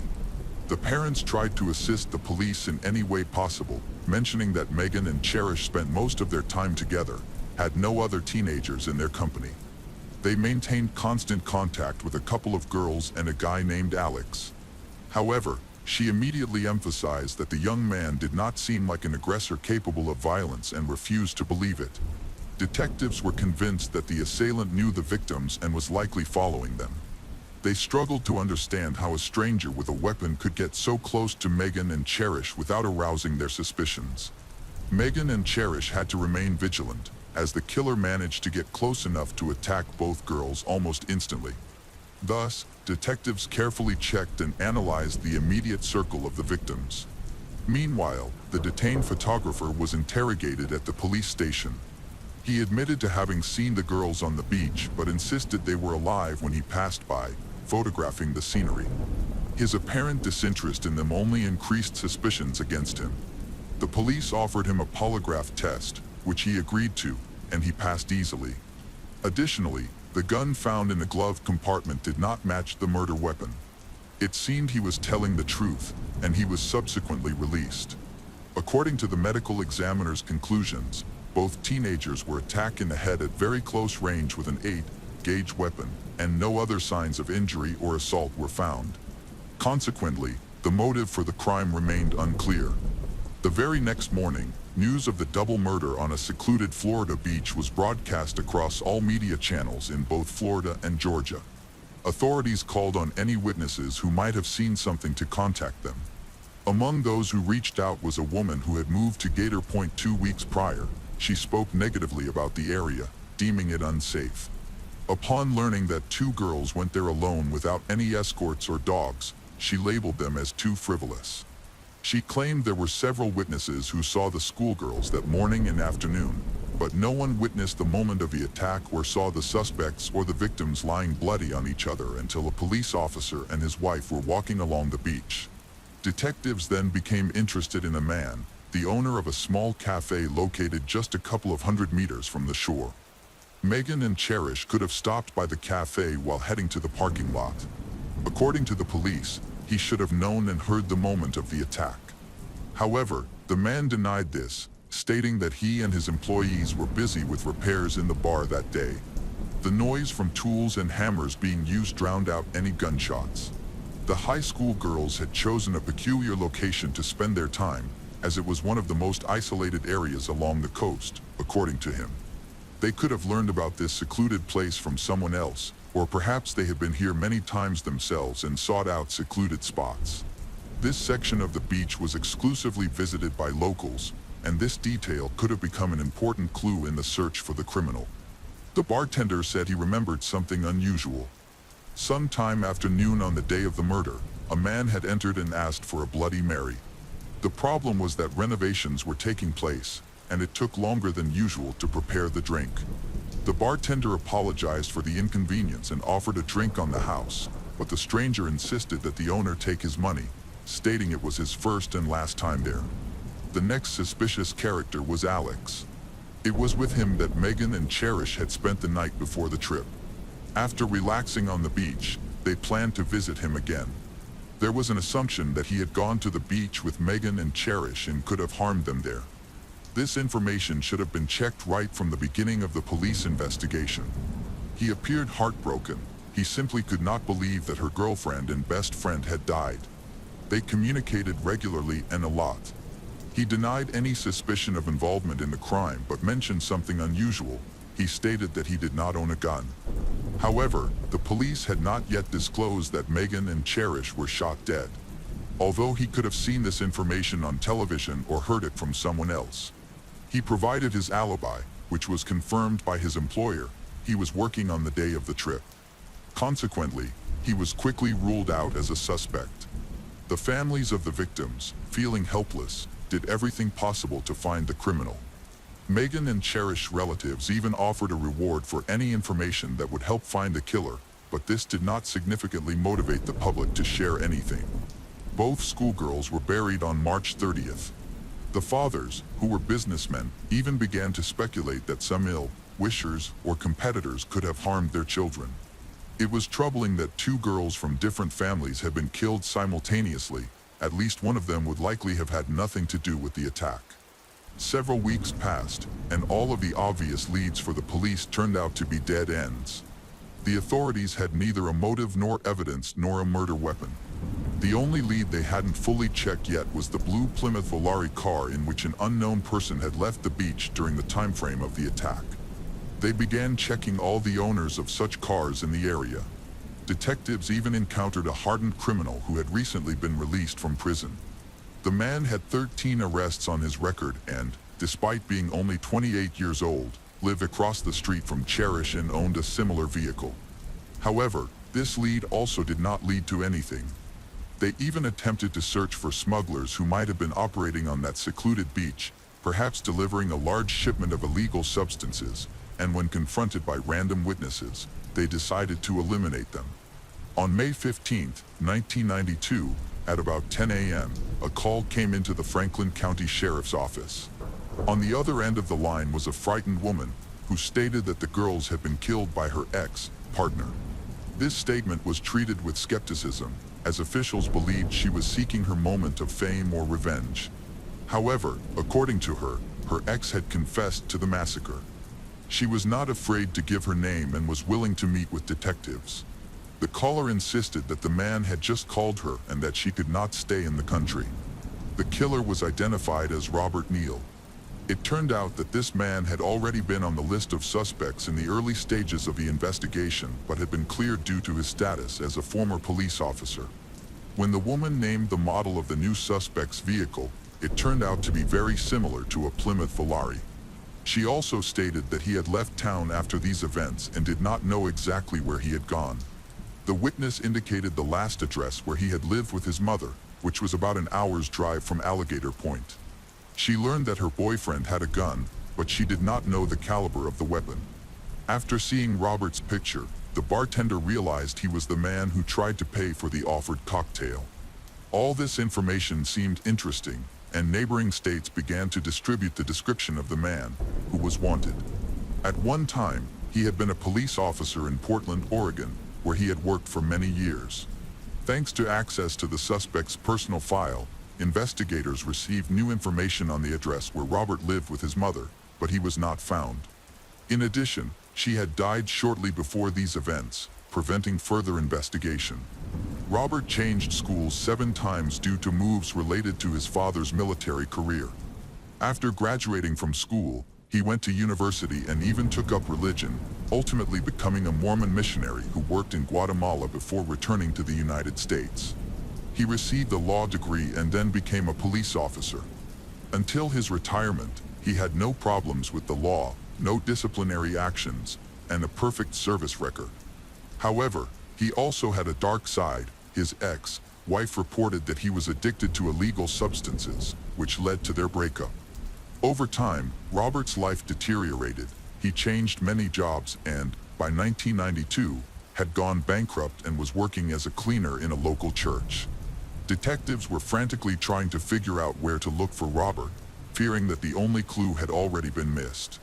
However, a few hours after speaking with his ex-wife, Robert himself called the Franklin County Police Station, introduced himself, and confessed to the double murder at Alligator Point.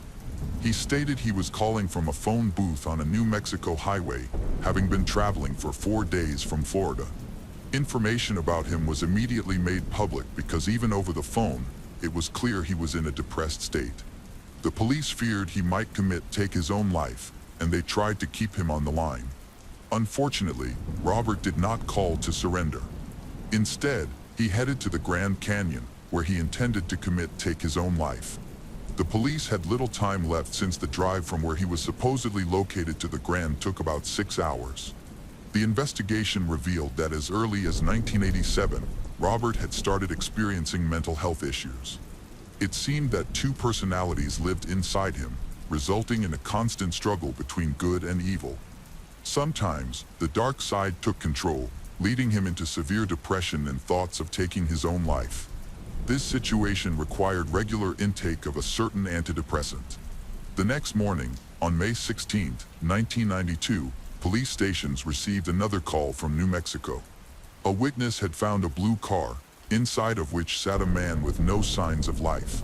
He was identified as 42-year-old Robert Neo Rodriguez. The car had Utah license plates that had been stolen less than a week earlier from a roadside motel parking lot. This allowed the criminal to carry out his plans without being captured by the police. On Robert's neck was a bottle containing some white powder, and in the glove compartment was a note stating that he of the car had been poisoned by cyanide. It emphasized that, under no circumstances, should anyone attempt to resuscitate him through mouth breathing, as this could endanger the lives of the rescuers. The note also indicated that he had sent a letter to one of the detectives conducting the investigation, detailing what had happened and confessing to the crime. The killer was found, and the immediate threat had passed. Robert's mother died on Easter Sunday, April 19, 1992, in a nursing home. Before that, his brother had died, and then his father. After the death of his mother, Robert had no living relatives, except for his half-sister. After that, he went to Tampa to see her to say goodbye. During this time, he called his ex from a payphone, complaining that he was running out of money and gas. He admitted that he didn't know why he had killed 2 girls.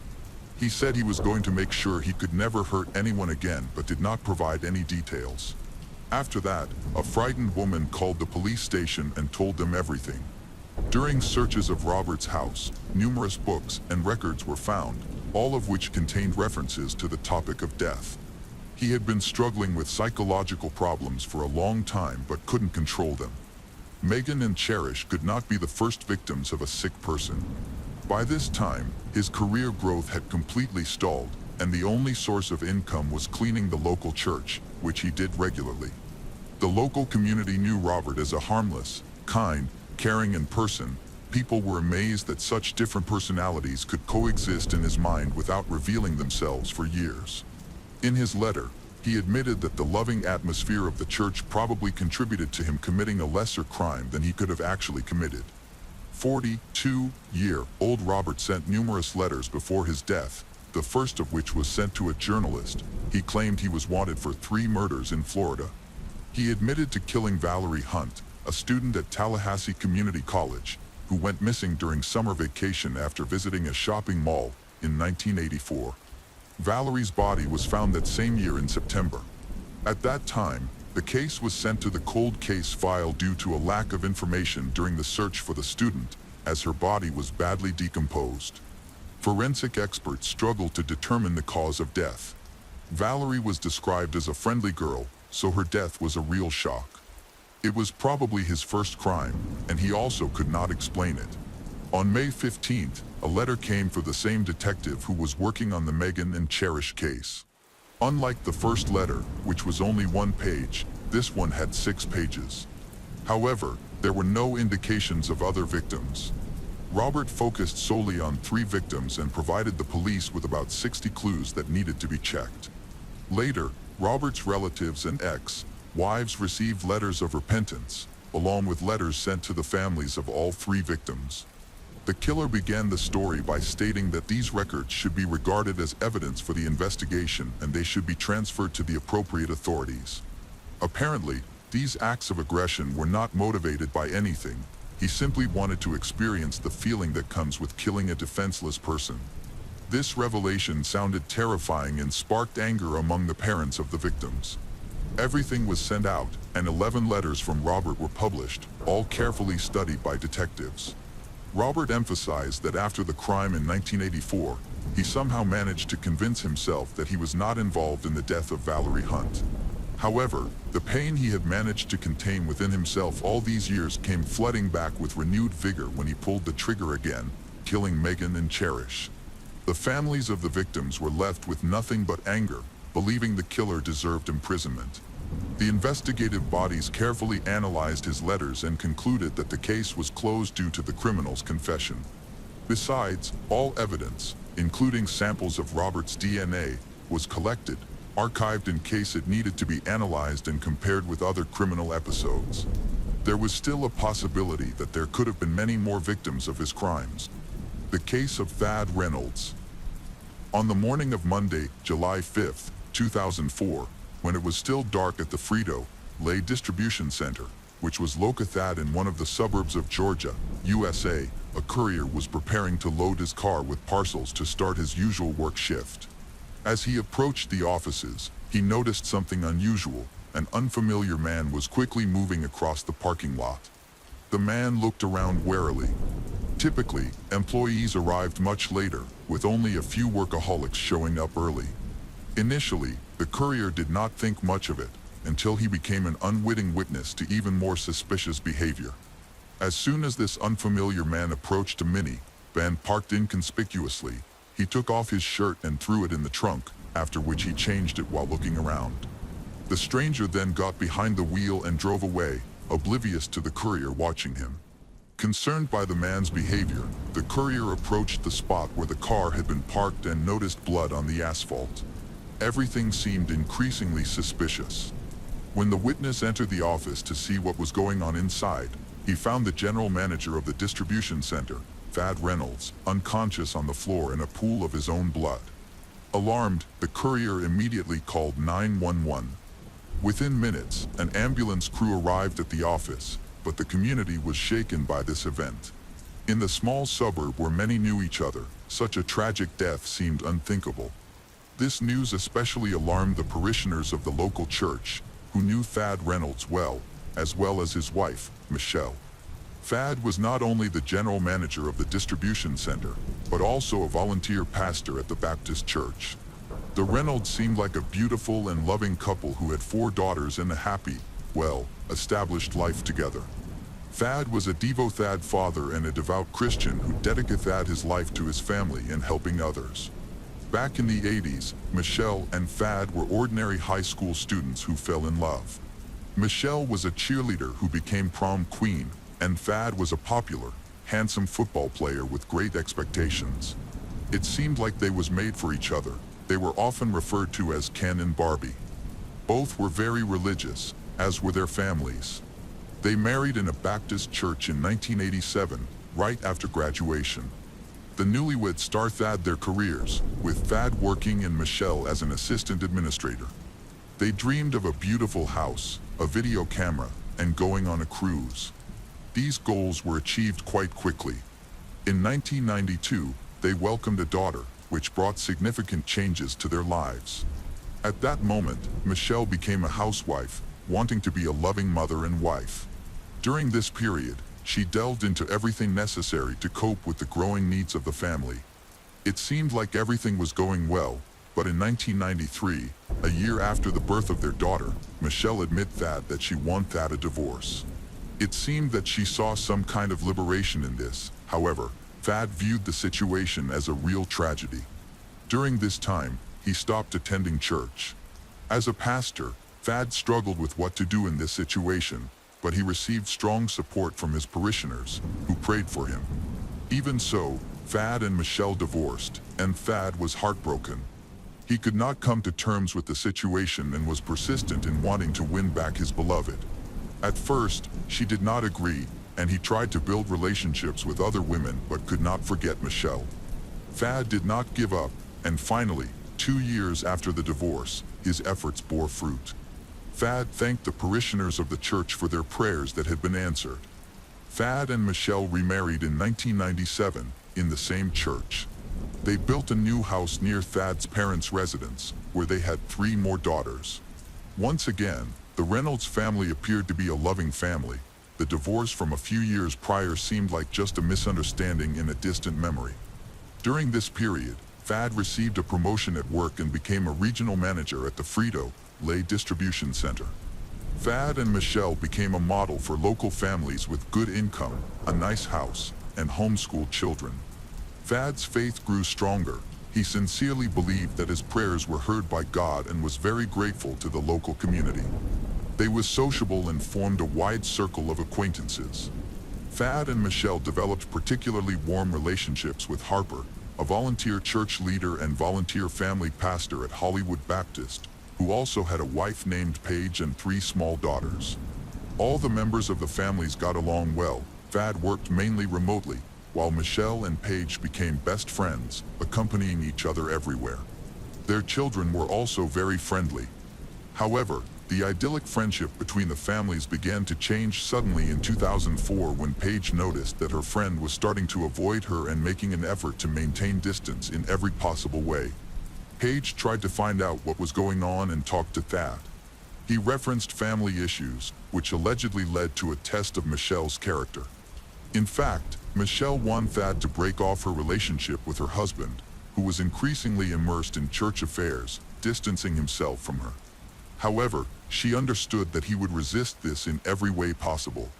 Additionally, a divorce would jeopardize the pastor's career, which he had long sought. An outlet for him was communication with his congregation. They regularly supper-thad him on the internet. In parallel, the men began to work together at the church, which made their meetings more frequent. The last of them occurred on July 4, 2004. The couples met again at the church, and after the service, they went to a local park to spend time together playing volleyball. Paige noticed that Michelle was more flirtatious with her husband that evening than usual. By the end of the joint vacation, the couples gathered their children and went home. She did even ask her husband not to communicate with Michelle. The next morning, on July 5, 2004, Thad got up early, which was normal for him. He arrived at work much earlier than the other employees, after which he would start his shift. After he walked inside, a burgundy minivan stopped in the parking lot near the offices. A man got out and entered the building. A few minutes later, Thad Reynolds was killed. Soon after, the county police received a call from the distribution center. A witness found a body outside of the offices. The deceased was found to have multiple stab wounds all over his body, including several defensive injuries on his hands. He had desperately tried to defend himself but was unable to resist the armed criminal. The witness, a courier, mentioned that he saw the probable attacker but did not get a good look at his face or the license plate number of the car he drove away in because it was very dark. However, he provided some valuable clues. Evidence found at the scene of the bloody massacre confirmed that the suspect and the person seen by the courier were the same. It soon became obvious that the attacker was injured. His blood was found near the doorway at the entrance to the office and near the car. According to investigators, there was nothing unusual about this, as attackers often cut themselves on the blade when using a knife. This provided detectives with several important clues. Firstly, it was clear that the attacker was an inexperienced criminal since a lot of evidence was left at the scene. Aside from the blood, they found a hunting knife, which became the presumed murder weapon, allowing them to track down its place of purchase. Secondly, in the parking lot next to the minivan, they found custom-made glasses, probably dropped by the criminal while he was changing clothes. Apparently, he was trying to escape from the crime scene as quickly as possible and didn't bother to look for them. Naturally, such an accessory could help in identifying the criminal since they had a custom prescription. Thad's family was notified of what had happened, and his wife was in Thad to identify the deceased. The information spread rapidly throughout the small town. Among the first to learn of the situation was Scott Harper, who immediately got together with his wife and went to support Michelle during this difficult time. Imagine Paige's surprise when she saw that there were no signs of panic or tears of frustration from Michelle, which were typically expected from a grieving widow. Instead, she appeared distant and a bit embarrassed. Thad's loved ones also immediately noticed this strange behavior. Law enforcement officers began working at the crime scene from the first moments. The forensic examination quickly indicated that this attack could not have been random in nature. The only thing that seemed clear was that it had a personal motive.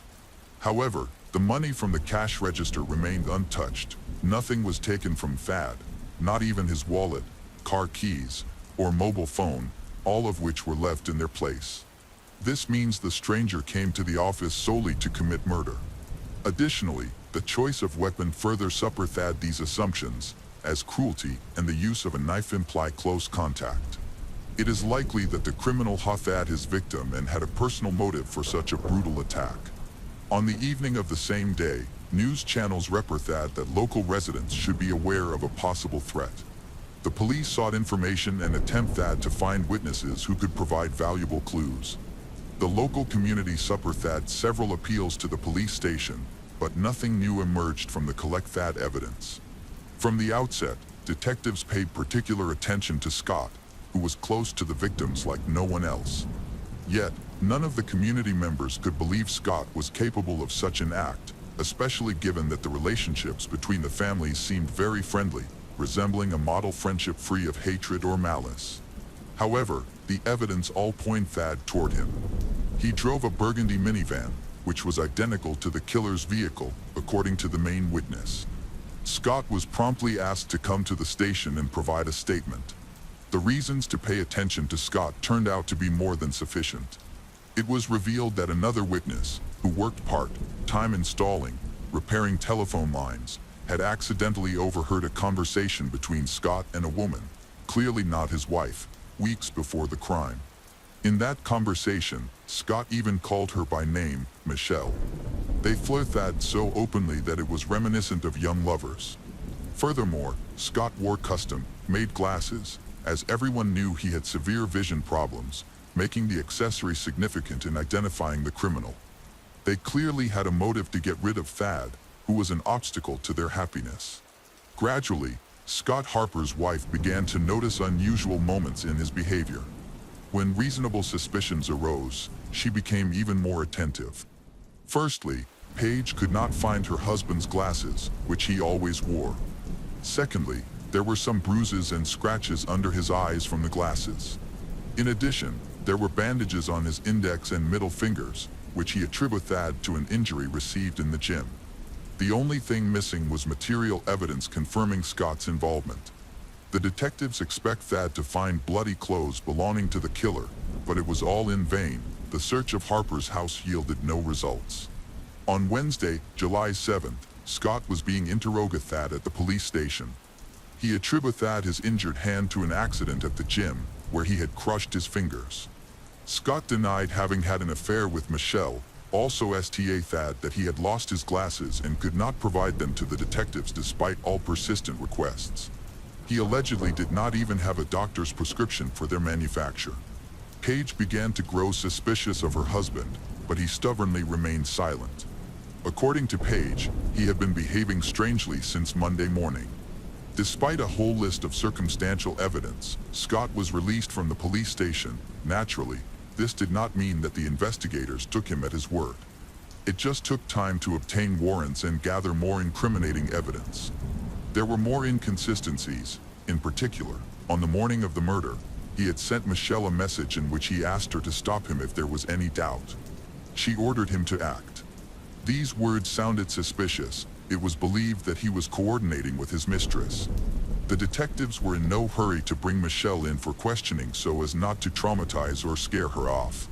First, they wanted Thad to gather even more information, which led the detectives to Scott's workplace. The primary task was to check his computer. However, the correspondence had been deleted. Fortunately, a significant part of it was easily restored, which became a valuable source of information. The records showed that most of the messages from Scott were sent to Michelle Reynolds. He used his work computer to hide the correspondence from his wife. It all started as a routine discussion concerning the church youth group, but later the communication became increasingly personal. About a month before Thad's death, they began exchanging intimate letters regularly. They entered into a romantic relationship and planned to be together. Scott intended to leave his wife and move Michelle to Portland. While there were many ambiguous texts, there were no specific indications of malicious plans, making the situation complicated. On the day when Paige noticed that Michelle was somehow avoiding her, she was actually with Scott. This occurred during a trip relative to church activities, but it did not prevent them from having sinful thoughts. The content of the letters revealed that Michelle desperately wants to break up with her husband, but Thad denied the very possibility of divorce. He was ready to do anything to keep his beautiful wife close to him, but it cost him his life. Detectives believed that, against this backdrop, Michelle realized that there was only one way to get out of this relationship: her husband's death. She did not want to shed blood with her own hands, so she sought the help of her lover. Clearly, both experienced intense feelings for each other. In search of evidence, investigators checked Scott's browser history. It turned out that he was looking for information suggesting that he wanted Thad not only to get rid of his mistress's husband but also to remain unpunished. The police eventually managed to uncover one of the key emails in which they planned the attack, intending to enter through the window when there would be fewer patrols on the streets, thereby increasing the chances of going unnoticed. Michelle played an active role in this plan, coordinating the actions when Thad left for work early on Monday morning. She immediately called her lover to order the attack.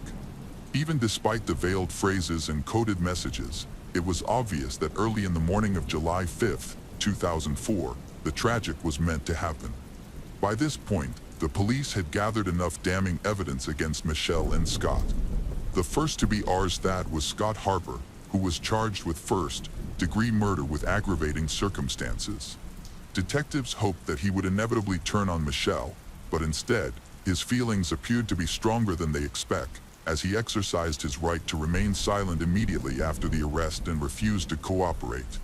However, Scott's confirmation was not necessary, as his work computer provided enough circumstantial evidence to also charge Michelle.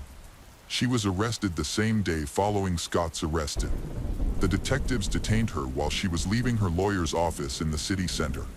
She immediately refused to speak, citing her rights. When the parishioners of the church where Thad served found out that his wife and his best friend had conspired against him, everyone was shocked. They all remembered how Thad had asked everyone to pray for his wife during his life and had wished for her return after the divorce, completely unaware of the betrayal that had taken place. This could end in a bloody massacre at the hands of those closest to him. Sheath of a hunting knife was found right in Thad's office, led them to track it down to the moment of purchase in the store. Judging by the recordings from the surveillance cameras, it was Scott bought it, but now the murder weapon was missing. It was believed that the killer managed to dispose of it. Crime scene investigation results are available. The drops of blood at the crime scene turned out to be Scott's blood. Suddenly, the situation changed on July 13th when one of Scott's colleagues from the medical center where he worked contacted the police station. One of the IT department employees, who was concerned about Thad Reynolds' fate, decided to conduct his own investigation. He knew the layout of the buildings and the places where something could be carefully hidden. The object was small, and he immediately thought it was worth checking the niches under the floor through which communications and wires were laid to the office. Naturally, Scott knew about them, as he had worked in this department. To his surprise, the colleague found both the knife and bloody clothing, which he immediately reported to the police. On November 17, 2004, the preliminary stage of the hearings began, during which the order of the criminals' trials was evaluated. It was obvious that Michelle had a much better chance of avoiding imprisonment, as there was very weak evidence against her. All of it was indirect. In contrast, the evidence against Scott looked much more compelling, including the murder weapon and the bloody knife. The prosecutor believed that Scott had no chance of going unpunished, while new valuable details could come to light during the trial of the criminals. The police also found video recordings from the stores that Scott had visited, located a salesperson who remembered the man who had bought the hunting knife. A prescription from Scott's eye doctor also appeared at the crime scene. As expected, it matched the glasses found there. At the November hearing, the district attorney announced that he would seek the death penalty for both defendants. This was a clever move, as there was nothing significant against Michelle so far. The authorities hoped that Scott would be able to rectify this situation, realizing that he had nothing left to lose. It was assumed that the man would be offered a deal, which would be his only chance to avoid capital punishment. They believed that he was weak in spirit, otherwise, he would not have succumbed to the charms of Michelle, a seductress and manipulator. However, they were wrong. Scott did not give in, even under pressure from his lawyer, who believed that this was the only way to save his life. Even behind prison bars, Scott and Michelle continued to correspond. Michelle used excerpts from the Bible, highlighting certain words, while Scott composed real sentences that law enforcement officers could read. But these notes could not convince the jury, which would have been difficult. They continued to play their spy game, and they had plenty of time. Cases involving capital punishment traditionally turn into lengthy legal maneuvering on the part of the lawyers. All this dragged on for months and even years.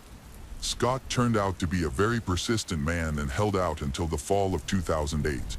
After 4 years spent in prison, he finally agreed to cooperate with the police. However, even now, concerns about his mistress occupied the main place in his thoughts. Scott agreed to confess in exchange for a life sentence and also demanded that the death penalty never be used against Michelle. The deal was approved on October 1st, 2008. Scott admitted his guilt. According to him, the day before the attack, Michelle had once again told him that they could not be together while Thad was alive. She had been turning her lover, Scott, against her husband for a long time, and in parallel, she was poisoning Thad with more harmful food that would kill him faster. Pressure was the last drop. Right after that, Scott went to a camping equipment store where he bought a hunting knife. That same day, he had to deal with Thad, who usually stayed in the office later than everyone else. Scott and Michelle even went to a restaurant together, where he confessed to his failure, and then they planned the attack for the next morning. They kissed in the parking lot of the car like teenagers. When Scott arrived at Thad's office with a knife in his hands, he told Thad, "I want the same as you," and then attacked his friend. Interestingly, until this point, Michelle had never provided any testimony. By exercising her right to remain silent, her statements could be interpreted from different angles, making the trial against her a rather risky endeavor. In particular, her correspondence never directly addressed their intentions. Using encryption and veiled propositions, it was almost impossible to prove guilt beyond a reasonable doubt. During her 6 years in prison, Michelle Reynolds changed significantly and became unrecognizable. When she spoke to the police, however, her responses were still veiled offers. Michelle avoided direct answers, stating that she felt guilty because she had an affair that led to her husband's death. Of course, this did not satisfy Thad's mother, who simply wanted Thad to know why he had to die. Michelle had no answer. Michelle eventually pleaded guilty to involuntary manslaughter and was sentenced to 20 years in prison in January 2010. Richard Scott Harper pleaded guilty to murder and received a life sentence without parole. This tragedy left a bloody mark not only on the lives of two families but also on the congregation. The death of the pastor, who was so cruelly murdered at the behest of his wife, was one of the most disturbing and painful events for them. Now, regarding the repose of Thad's soul, this situation caused mixed feelings. Everyone remembered how they had prayed for the Reynolds to be together, but now they could not discern whether this was divine providence or a devilish joke.